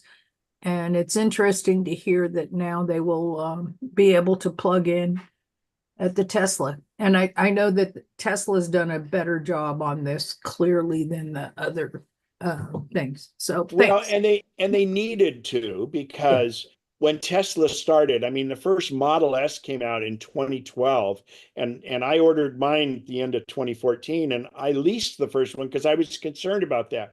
And at the time, I had to kind of, I mean, I wanted it as my only car, and I love to travel, so it was a big concern. And now there's enough charging stations that it's not a big deal at all, uh, and it's funny because I rented a car for 4 days when I was in Maine to go, because I off after the great race. What a pain in the butt it is to get gas and do all that. And it just, you don't realize it until you've done it. And the EV people on here can attest to that. But two of the key things are you've got to have enough range. The early EV, because batteries are getting less and less expensive. So it's important to have range. To have a car, if you're just going to travel around, like I know a lot of people that they can get these cars with 60 miles range and they just use it like a city car. And that's fine because you can charge it at home. Let's talk about pricing a sec before I get to your question, Keith. When you charge from home, I'm in PG&E. I have the most expensive electricity in the country.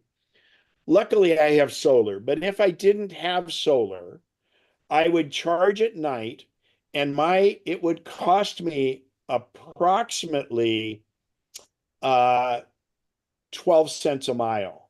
Now at night, no, I'm sorry. Yeah, on the road, it'll cost around 12 cents a mile, 15 at the most. And at home, it would be around 9 cents or so. Those of you on SMUD, you're going to get it for under 4 cents a mile because you charge at night. The power rates are real low. If you're in Roseville Electric, you'll get it good. And 98% of your driving is done at home. It's rare. If you drive to LA, yeah, you're going to have to find a charger along the way. And it changes the way you drive because if you plan your meal stop, because I can go over 3 hours before I have to charge. So therefore, if I plan a meal stop for that, who cares if it takes me 15 minutes to charge? I'm eating my lunch. So it kind of changes the way you do it. And it is much less expensive. And remember, you never have to go for oil changes, and there's zero maintenance. Keith, go ahead. We had a conversation about this when you and I went on a trip in your car like a couple of years ago. And you stopped at a Tesla charging station. And I said, what is keeping somebody else from some other electric vehicle from plugging into this Tesla charging station? All they need is an adapter that goes from their plug to your plug. And you said that a Tesla charging station, they communicate with the car itself and check the engine number of the car to make sure, or ID number on the car to make sure it's a Tesla vehicle before it will charge it. And that contradicts what you just said, that Ford is now making adapters for their electric cars to work on Tesla stations. Good question. So yeah, so what happens is because I have a credit card on file. So first of all, when I pull up to a supercharger, just like when I charge at home, all I do is plug it in. It's totally, I don't have to do anything. It has my credit card on file, but it knows it's essentially there's an electronic serial number of my car. So if I didn't have a card on file or I wasn't able to, what's going to happen is when they get the Tesla, when Ford and GM and these other car companies use the actual Tesla socket, there will be a way for them to electronically do it. So in other words, let's say it's Ford. Ford can have it set up in their communication that, Keith McMahon's F-150 Lightning is this serial number and we have his credit card on file, it's okay. So they'll be able to do it seamlessly. For the time being, what it is you have the Tesla app on your phone, and the Tesla apps, and you say, oh, I'm at charger number 1C, and you punch it in, and then it authorizes that charger to start, just like you do. And that's how most of the public chargers work. The non-Tesla chargers, they have a thing where you tap your credit card or you have a little something with it, and you can sign in. And And the easiest way is just plugging in. I mean, my God, it's so easy. The other way makes it a little more cumbersome, but they are making it so it will be easier. But let's put it this way. Currently, it's about the same as going to the gas station and having to put your credit card in the pump before it will dispense the gas, if that makes sense. Yeah. Thank you for the Yeah, explanation. I'll tell you, a lot of Tesla people. I mean, I go way back on this, and I was concerned, but when I look at how fast they are building this infrastructure, because Tesla is a very smart company, and they've been ahead of the curve on this. And I noticed it a year and a half ago, and I made some comments on some message boards I'm on. I go, you know what? The way Tesla is expanding their superchargers is they're doing what Amazon did when they first started. Amazon said, screw it, we're going to spend all the money we can. We're going to be the only bookseller in town. And so Tesla did the same thing. They're locking up all of these places where they're putting superchargers in. And I suspected it would be because they can become that. And if you think about it, there are a lot of service stations, gas stations out there. Well, a gas station makes a small amount of money selling you a gallon of gas. Okay. They don't make a lot of money to do it. They make their money on the food store inside and the car wash. But Tesla was smart enough to say, look, if we can sell them the energy, that's a whole nother profit center for Tesla.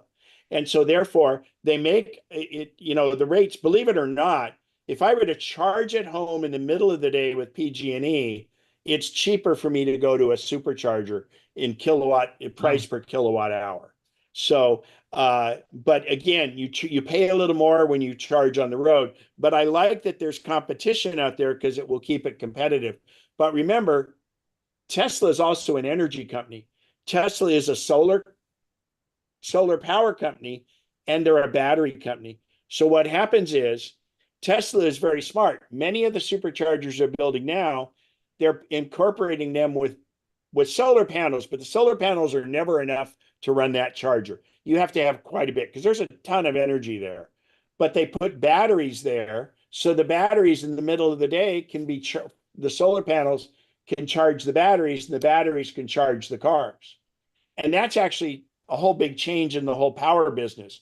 Down in Morro Bay, Tesla just installed this huge, what's called megapacks, an acre worth of batteries that are excess power that when the electric power plant in the 110-degree days can't produce enough, they can use these batteries that instead of using these, what they call peaker plants that were essentially generators they used to reinforce the grid. They were gas generators. Well, now they can do those batteries. And what happens is that battery can be charged at night when every electric power plant has excess electricity. So therefore, it makes it cheaper to produce the electricity in the peak power times. And that's all done with battery storage.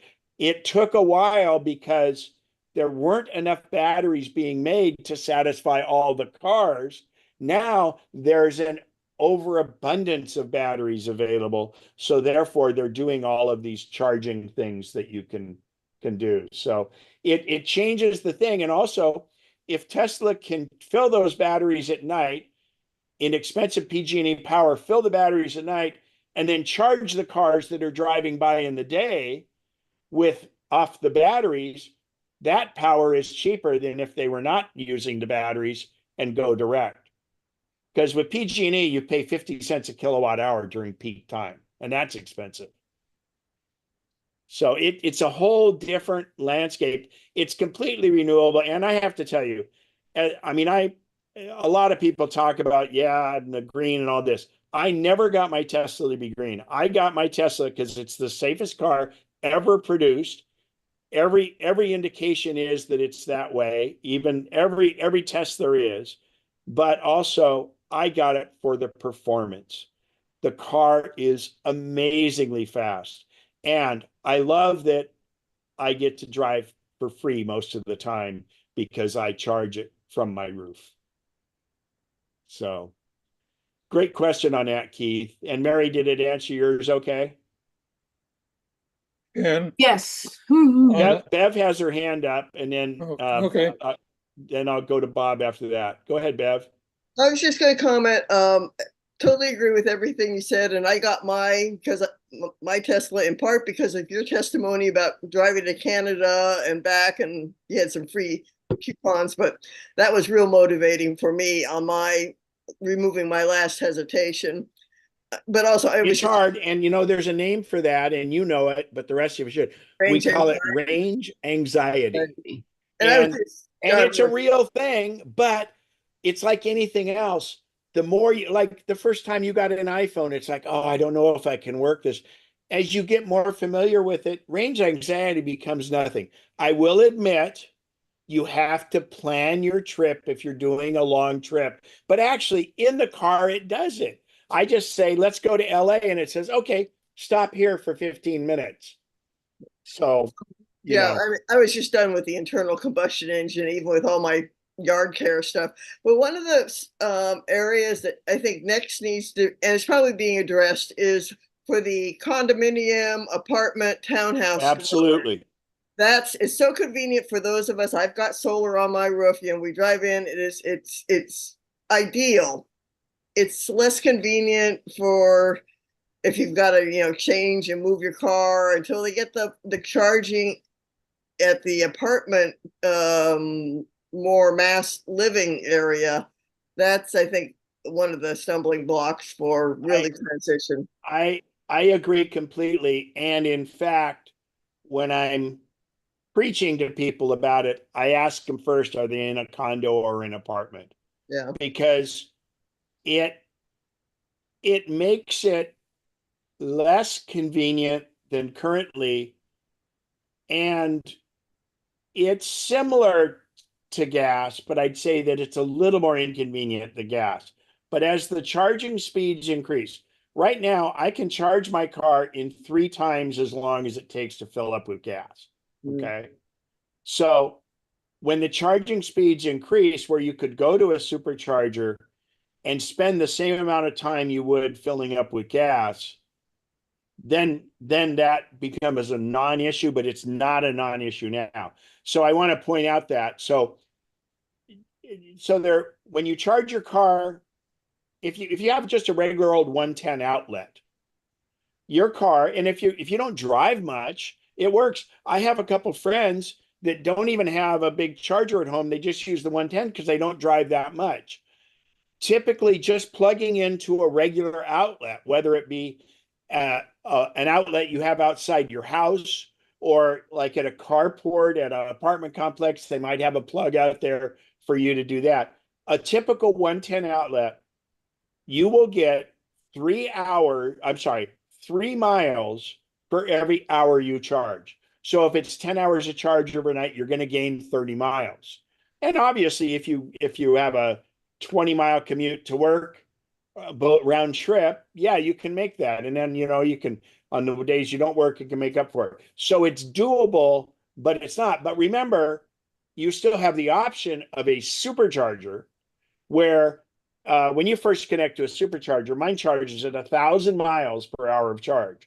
So in other words, in 15 minutes, I can gain over 200 miles. So that becomes an option. And if you tie it around a restaurant or something like that, you can make it do. At home, you can also, and in some condos, and in fact, there's many mandates where they have to do this in new buildings, they put what's called a level 2 charger. Now, a level 2 charger would be the equivalent of an electric dryer. So if you think about an electric dryer has one of those weird round plugs, well, it has more amperage, and that would charge your car. You would get approximately 30 miles for every hour of charge. Now, remember, if I go to Stockton and then come back, I'm only going to have to replace the amount of miles I spent to go there. So I don't have to charge my car. I won't charge my car from 0 to 100% every night. It'll be just whatever miles I used. So realistically, you should be able to charge your car fully in 10 hours, even if you've depleted it a lot. And another key is those of you that are electric car owners, you should have your car plugged in, even if it's to a 110 all the time. A car plugged in is a happy car, because also too, you can then adjust it where you normally in most electric cars, you want to charge it to 80 or 90%. You can go into the phone app and say, oh, I'm going on a trip tomorrow morning. I want to move it up to 100. But you use the same amount of electricity if you plug in every 5th day as if you plug in every night. You use the same amount of electricity. It'd be like saying, well, I can go to the gas station 5 times or I can go 1 time. You're going to use the same amount of gas. But in the charging situation, it's better to just charge it every opportunity you get. So, and it's a little different mindset with that. And range anxiety is real, but that's where if you get a car that has decent amount of range. I want to show you an indispensable app that I use. And it's called A Better Route Planner. It's a free service. I choose to pay them because I find it very, very beneficial and I get some other benefits from it. But they also have an app called ABPR. So when I go into this app, in fact, I'm going to open it in another browser because I don't want to have to log out of my app. So hang on here.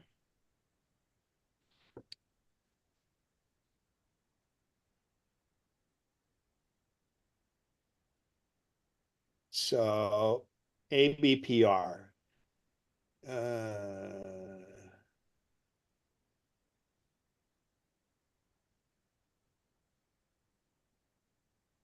So let me blow this screen up. So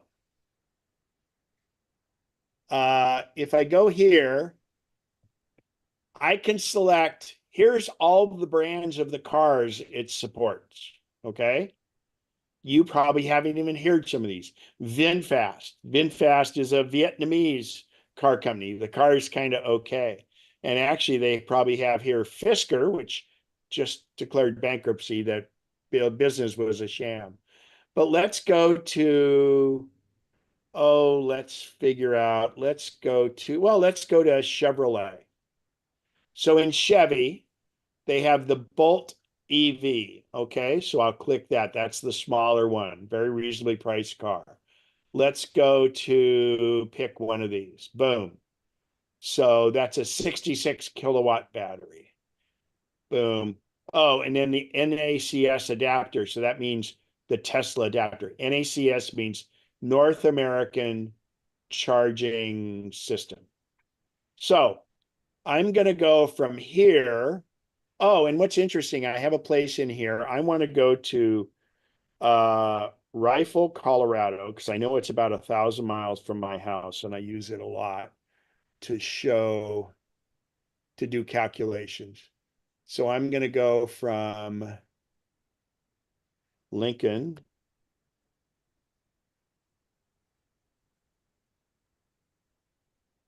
Come on, Lincoln, California.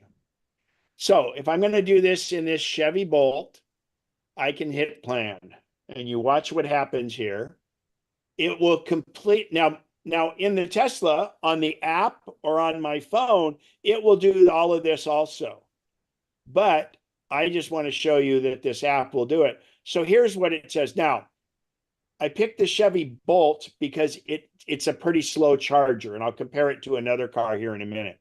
But what happens here, it shows you where you need to stop and for how long. Now, the Chevy Bolt does not charge very fast. The Tesla charges 4 to 5 times faster. But at the worst case scenario, you'd stop here and you'd go and have a lunch. But let's change the car because but it shows you, it'll plan everything out for you and it'll show you the route. And if you show here, it shows you how long you stop, what the fee might be, everything else. But I'm just really trying to point out this system. So let's go back and let's change the car. Ken, does it keep it up to date with chargers that might not be working at the moment? So good question. So it does and it doesn't. I pay for the service, so it will give me, just like Tesla, it will give me real time who's at those locations. So they are integrating it. If it's been reported it's down, that it will take care of, but it won't give you real time unless you pay like $3 a month or whatever it is. You won't get real time stats of the cars being there. And realistically, you don't care what's going to happen 4 hours away.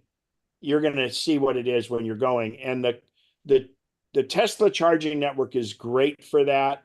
The Electrify America is getting okay with that. But the thing is, you got to remember like, for instance, I talk Starlink because many of Tesla's charging stations are areas where there's no cell coverage.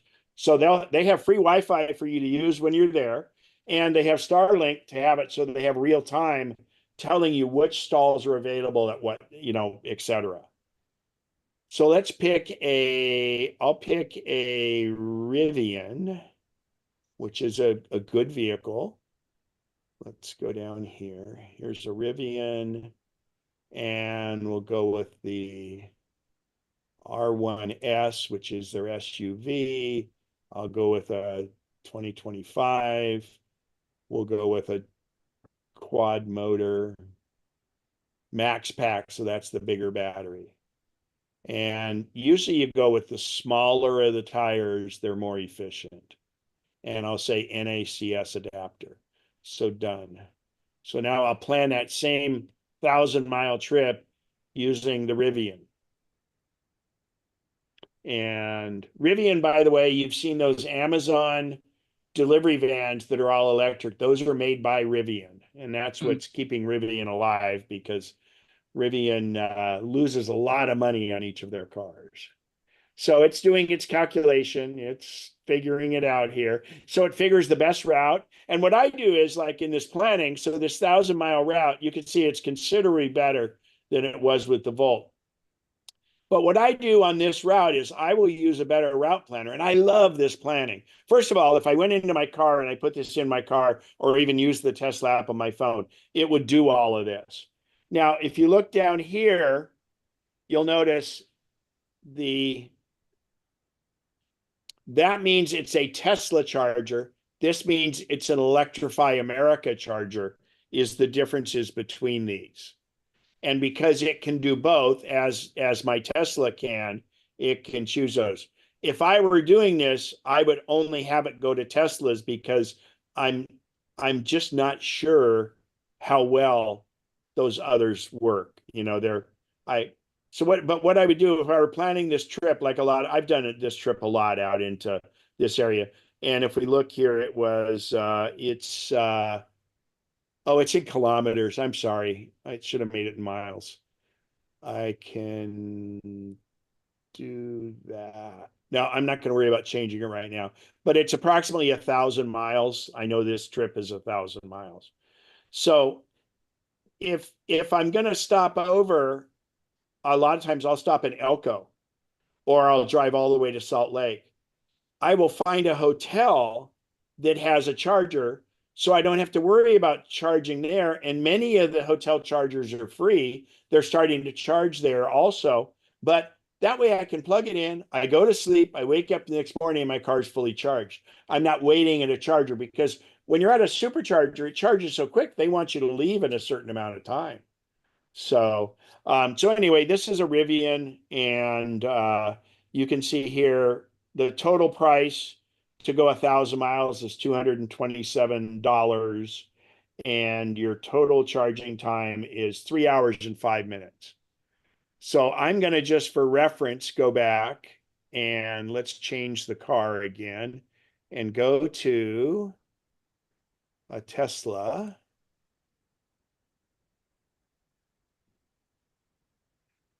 And go to a Model S long range.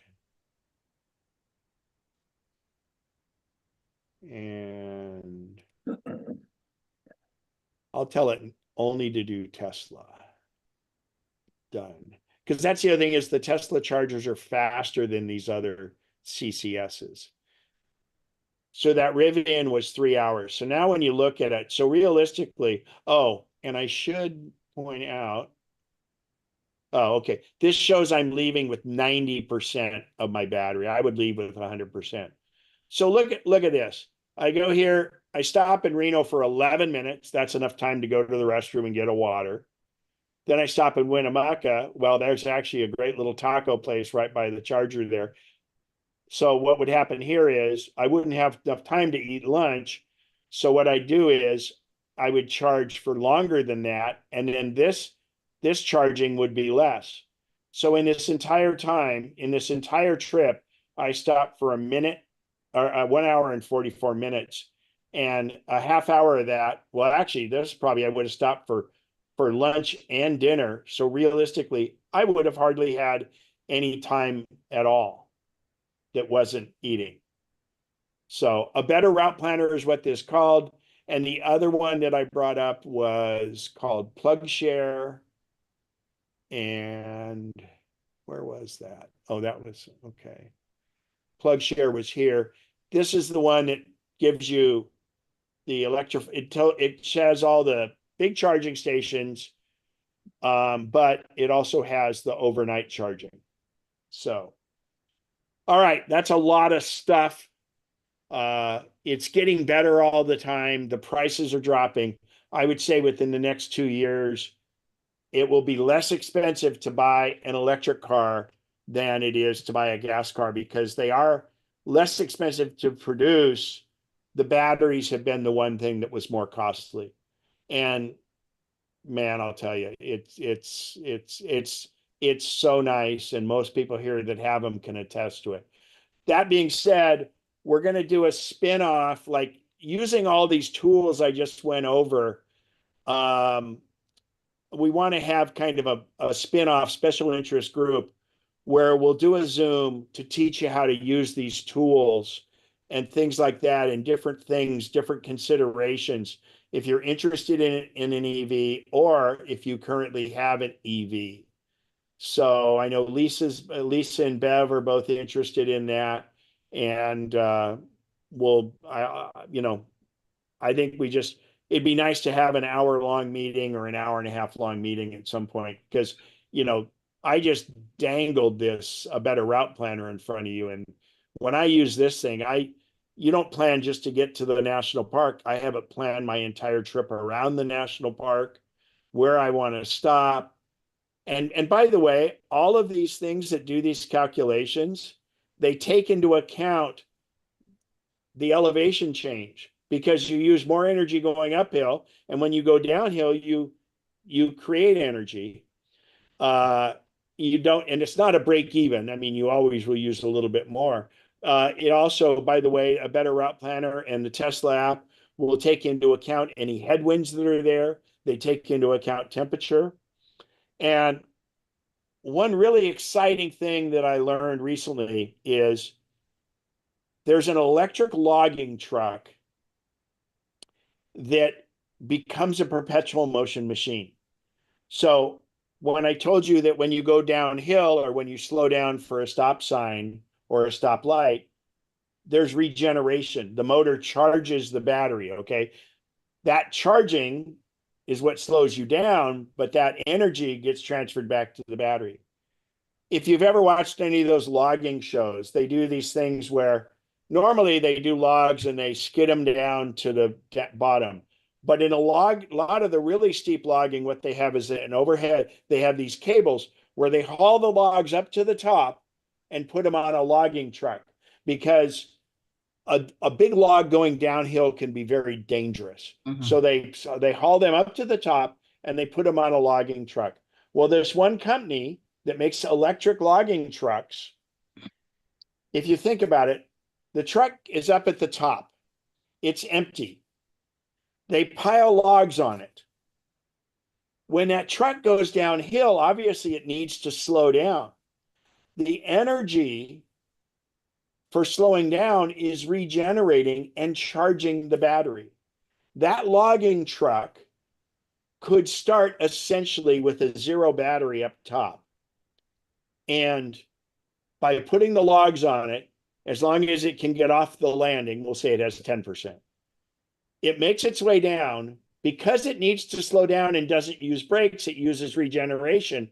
It is charging that battery up, that logging truck can come down it can drive as much as 100 miles to the logging, the mill, and still have enough energy to get back to the top of the hill, and they can add logs to it, and it never has to charge. And that what a concept. It's so brilliant that this guy made these trucks that do it. So anyway, so Bev, you had a hand up. I was just going to make the hour-long group meeting on the subtleties of planning a trip, and that will be useful. I have found some trial and error. It was like and looking for things like in the car, it would tell me, but I didn't appreciate the importance of the different charging level stations that are Tesla. I was coming down from Seattle, and I chose to extend to go a little further because I had enough battery. What I didn't appreciate was that took me to a station that was not a rapid charging Tesla station. So I got stuck staying there longer. Yeah. And information was available, but I didn't appreciate what I was looking at the first time. So now I'm wiser about choosing which ones I might go to. Well, when you go to the Tesla map and you tap it and the charging stations come up, there are three sets of lightning bolts, 1, 2, and 3. And you can limit or filter that to show you only the superchargers. And then secondly, what happens is there are 250 kilowatt superchargers and 150 kilowatts. I got it at 150. You want to be on the 250s if you have a newer car, because it charges farther, but also you're not sharing energy with the person next to you. Yeah. But that comes up on there, and it usually will put that in your route planning for you. And the other thing is for Tesla owners is, and well, this applies to all of them, use your navigation to have you go to the charger, because it will preheat the battery for you. And by preheating the battery, even if it's 90 degrees out, it'll want to preheat the battery to get it so it's at optimum temperature. So when you plug in, you will be able to extract all the energy as fast as you can, and it makes a big difference on your charging. And the other thing, you guys, with batteries, it's interesting. Think about filling a glass from a fire hose. When you get it near full, you need to slow it down. Well, a battery's the same way. When you get above 80%, it slows down the charging. So rather than sit there and have it slow charge at the top, I would go to the next charging station when my battery is down at 20% and have it charge there. Don't stick around unless you're eating or something like that and waiting for it to do, because it's called the taper. And if you play the taper right, you will wait very, very little. So in that 21 hours I spent from Breckenridge to get back to my house in extreme driving weather in the winter, I only waited a total in that entire over 1,000-mile drive of 15 minutes. The rest of the time, by the time I went in and used the restroom, got something to drink, I did stop for one meal, boom, I was on the road. So Al, you got a question? Go ahead. Yeah, no, not a question. I posted some information with some links about the different EV charging levels. Little primer. Oh, good. On that Level stuff. 1, level 2. Yeah. Yeah. And again, what that is basically there's essentially 3. They kind of call it level 1, but that's just your 110 outlet. That's again 3 hours or 3 miles per every hour of charge. Then level 2 can vary a bit, but on average, you're going to figure it's 30 miles per hour of charge. And that's what the hotels have. And it's essentially for overnight charging. And that's what I have at my house. And it works wonderfully. I've never had it not charge what I need. And the other thing is, in the car, you set it to wait until the rates go down to start charging. For instance, when I get home, I plug my car right in, but my car's not set to start charging until after midnight when the rates go down. And so that plays into it, and that can all be programmed in to any of the smart cars. And some of these chargers have that capability too. Installation of a charger, first of all, you get a 30% tax credit on it. And I would say it's going to be between $400 and $1,200 is probably the going rate to have a level 2 charger installed at your house. And the level 2 charger itself can be between 200 and $600. But remember, you're using that, it's convenience, and you're saving a tremendous amount on gas. Mhm. So I also And- posted go ahead. go ahead.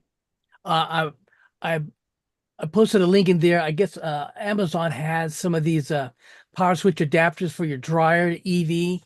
Yeah, good you mentioned that. So be careful with those. But yeah, what these are is, so first of all, if you have a dryer, you already have, that's usually a 30 amp outlet. So that would give you around 20 miles per hour of charge. But sometimes it's a different connector. So you could unplug your dryer and do that. But these really neat smart swapping ones, Neo Charge and some of those are, you plug it into where your dryer is, you plug your dryer into one side, and you plug your EV charger into the other side.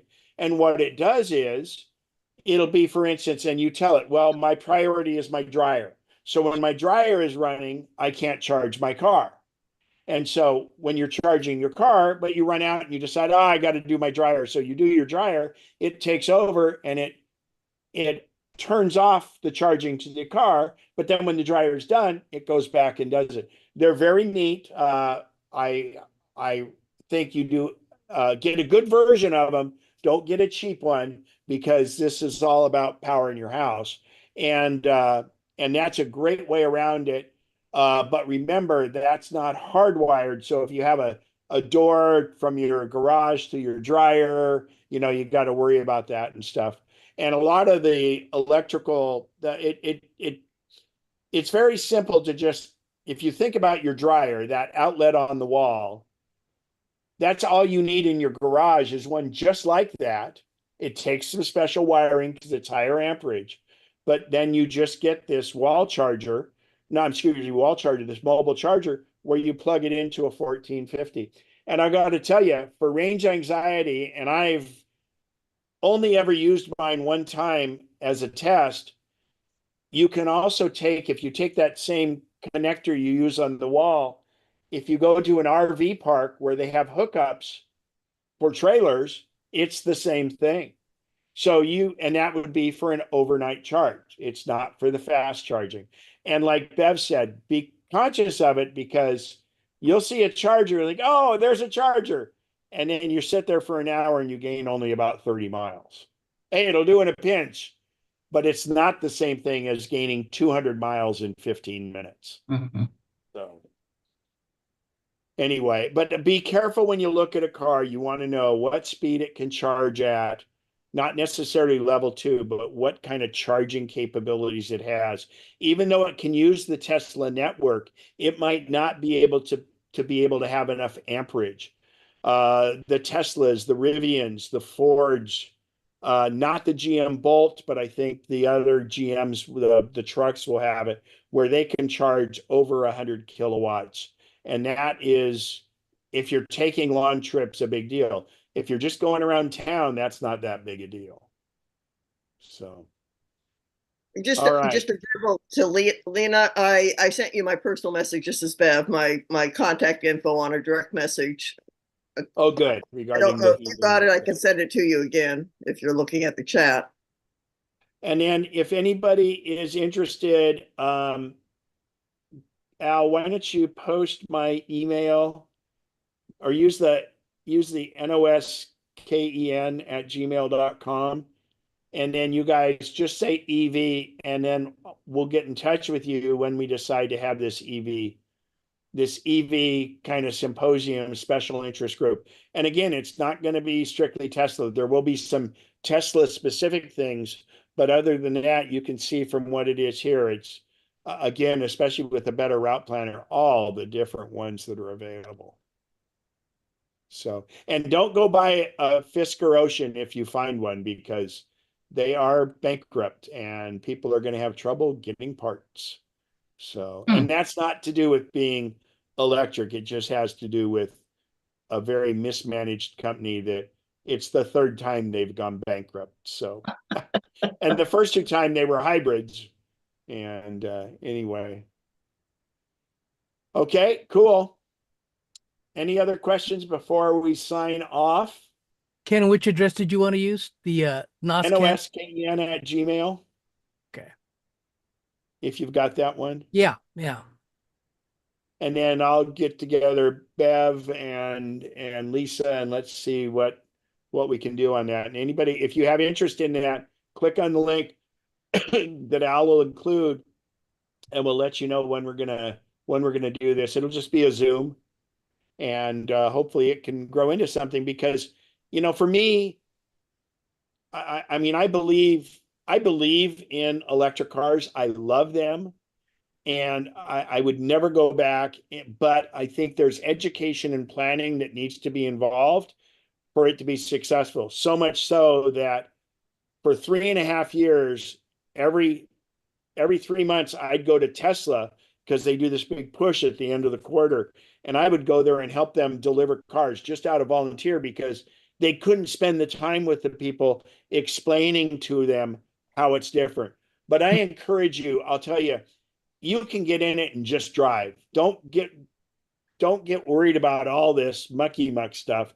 And I would highly recommend go to Tesla and take a test drive, because they will just let you take the car for 15 minutes and you can bring it back. And the hardest part about doing it is when you approach a stoplight, you're going to let your foot off the accelerator, and it's going to stop 300 feet from the stoplight. And that's because of redran.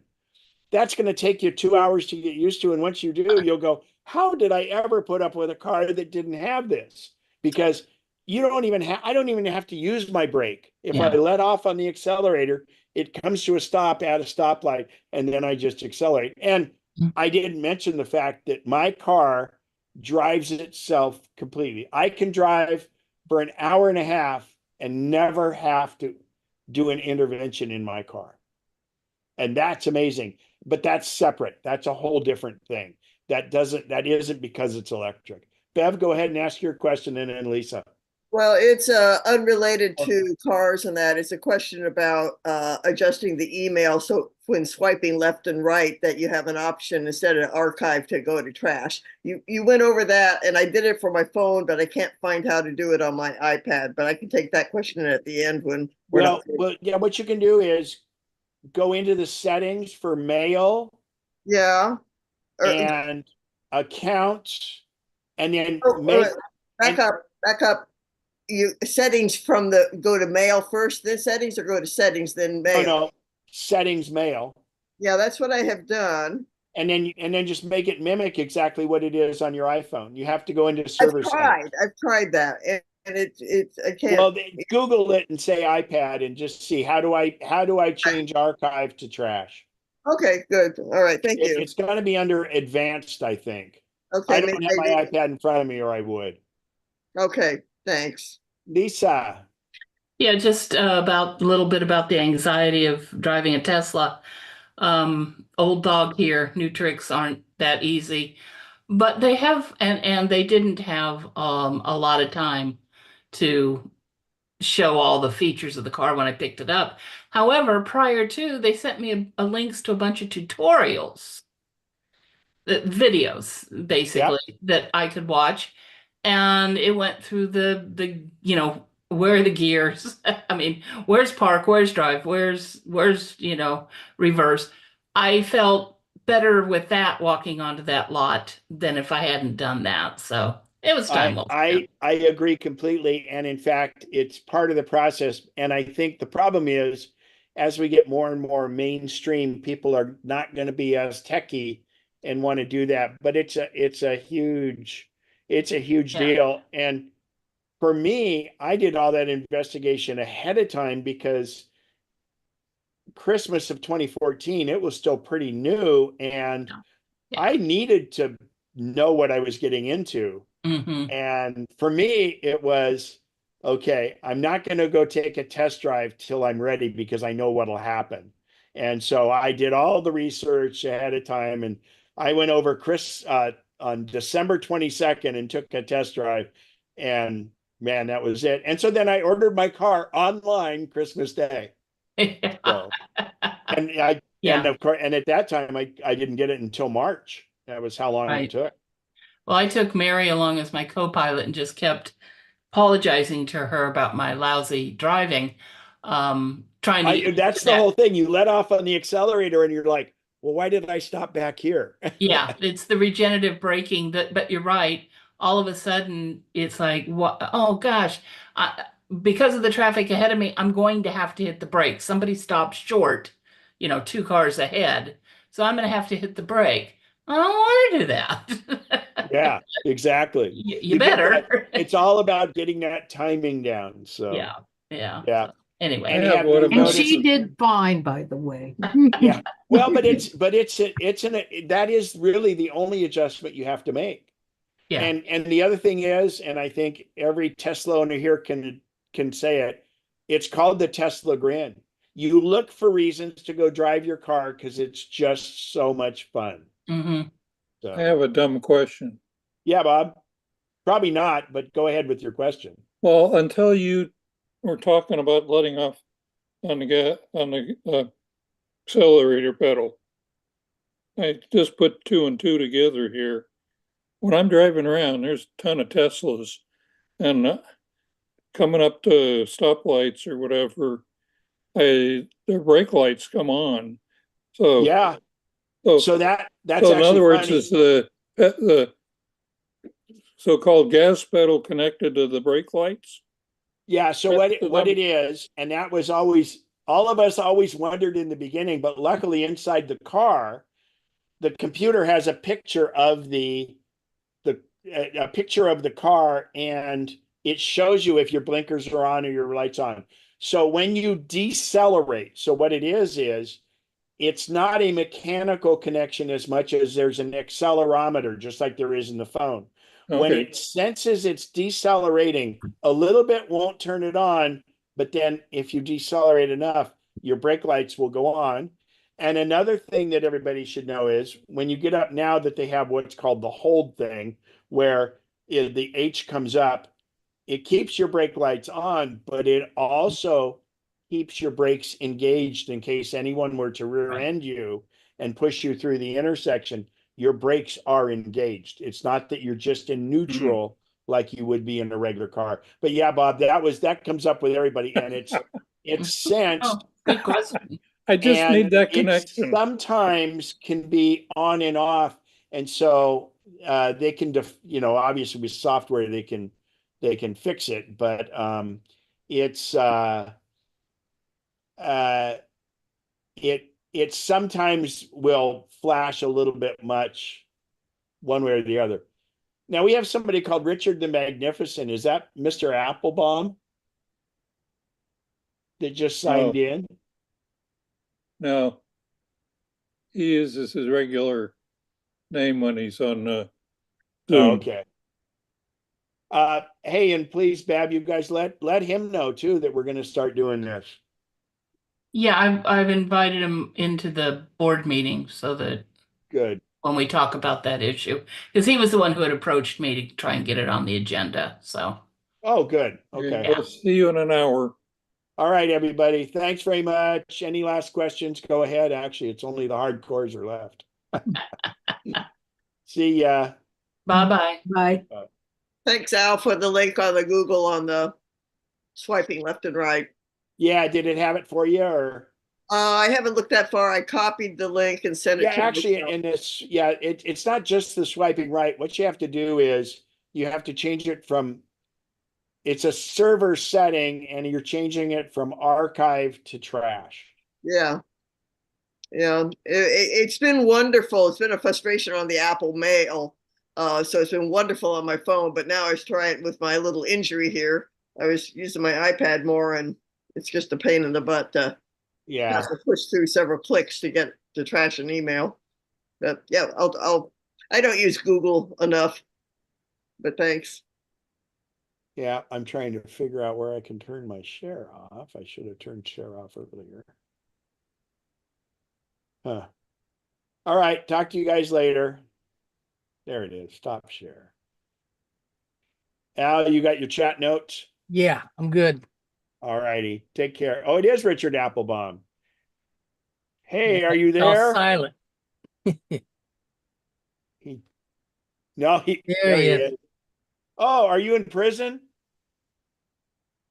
You're muted. There we Silent. go. Hi. Do they let you do Zoom from prison? Yes. You're wearing stripes. Yes. Yes. But it's good because, room and board and, so, and they're doing a better job of watching my diet than I did. So what the heck? Hang on. Speaking of prison, here we go. This is one of my early ones. There's my prison cell. Don't see it. You don't see you don't see my photo? No, Well, hit the gallery button so you see everybody. I do. I see everybody. Oh, I see what you're doing. Okay. You put yourself in a cell. Got it. Yeah. Okay. And it's funny when you look at this thing, you can see where the guy's been leaning out and he wore out the paint there by the window. So that was from early COVID. I had that. Excellent. What time does the board meeting start? 1 o'clock. Okay. That was the mystery I didn't know, so I popped in to find out. So, All okay. right. I'll Talk see you to you guys. then. Yep.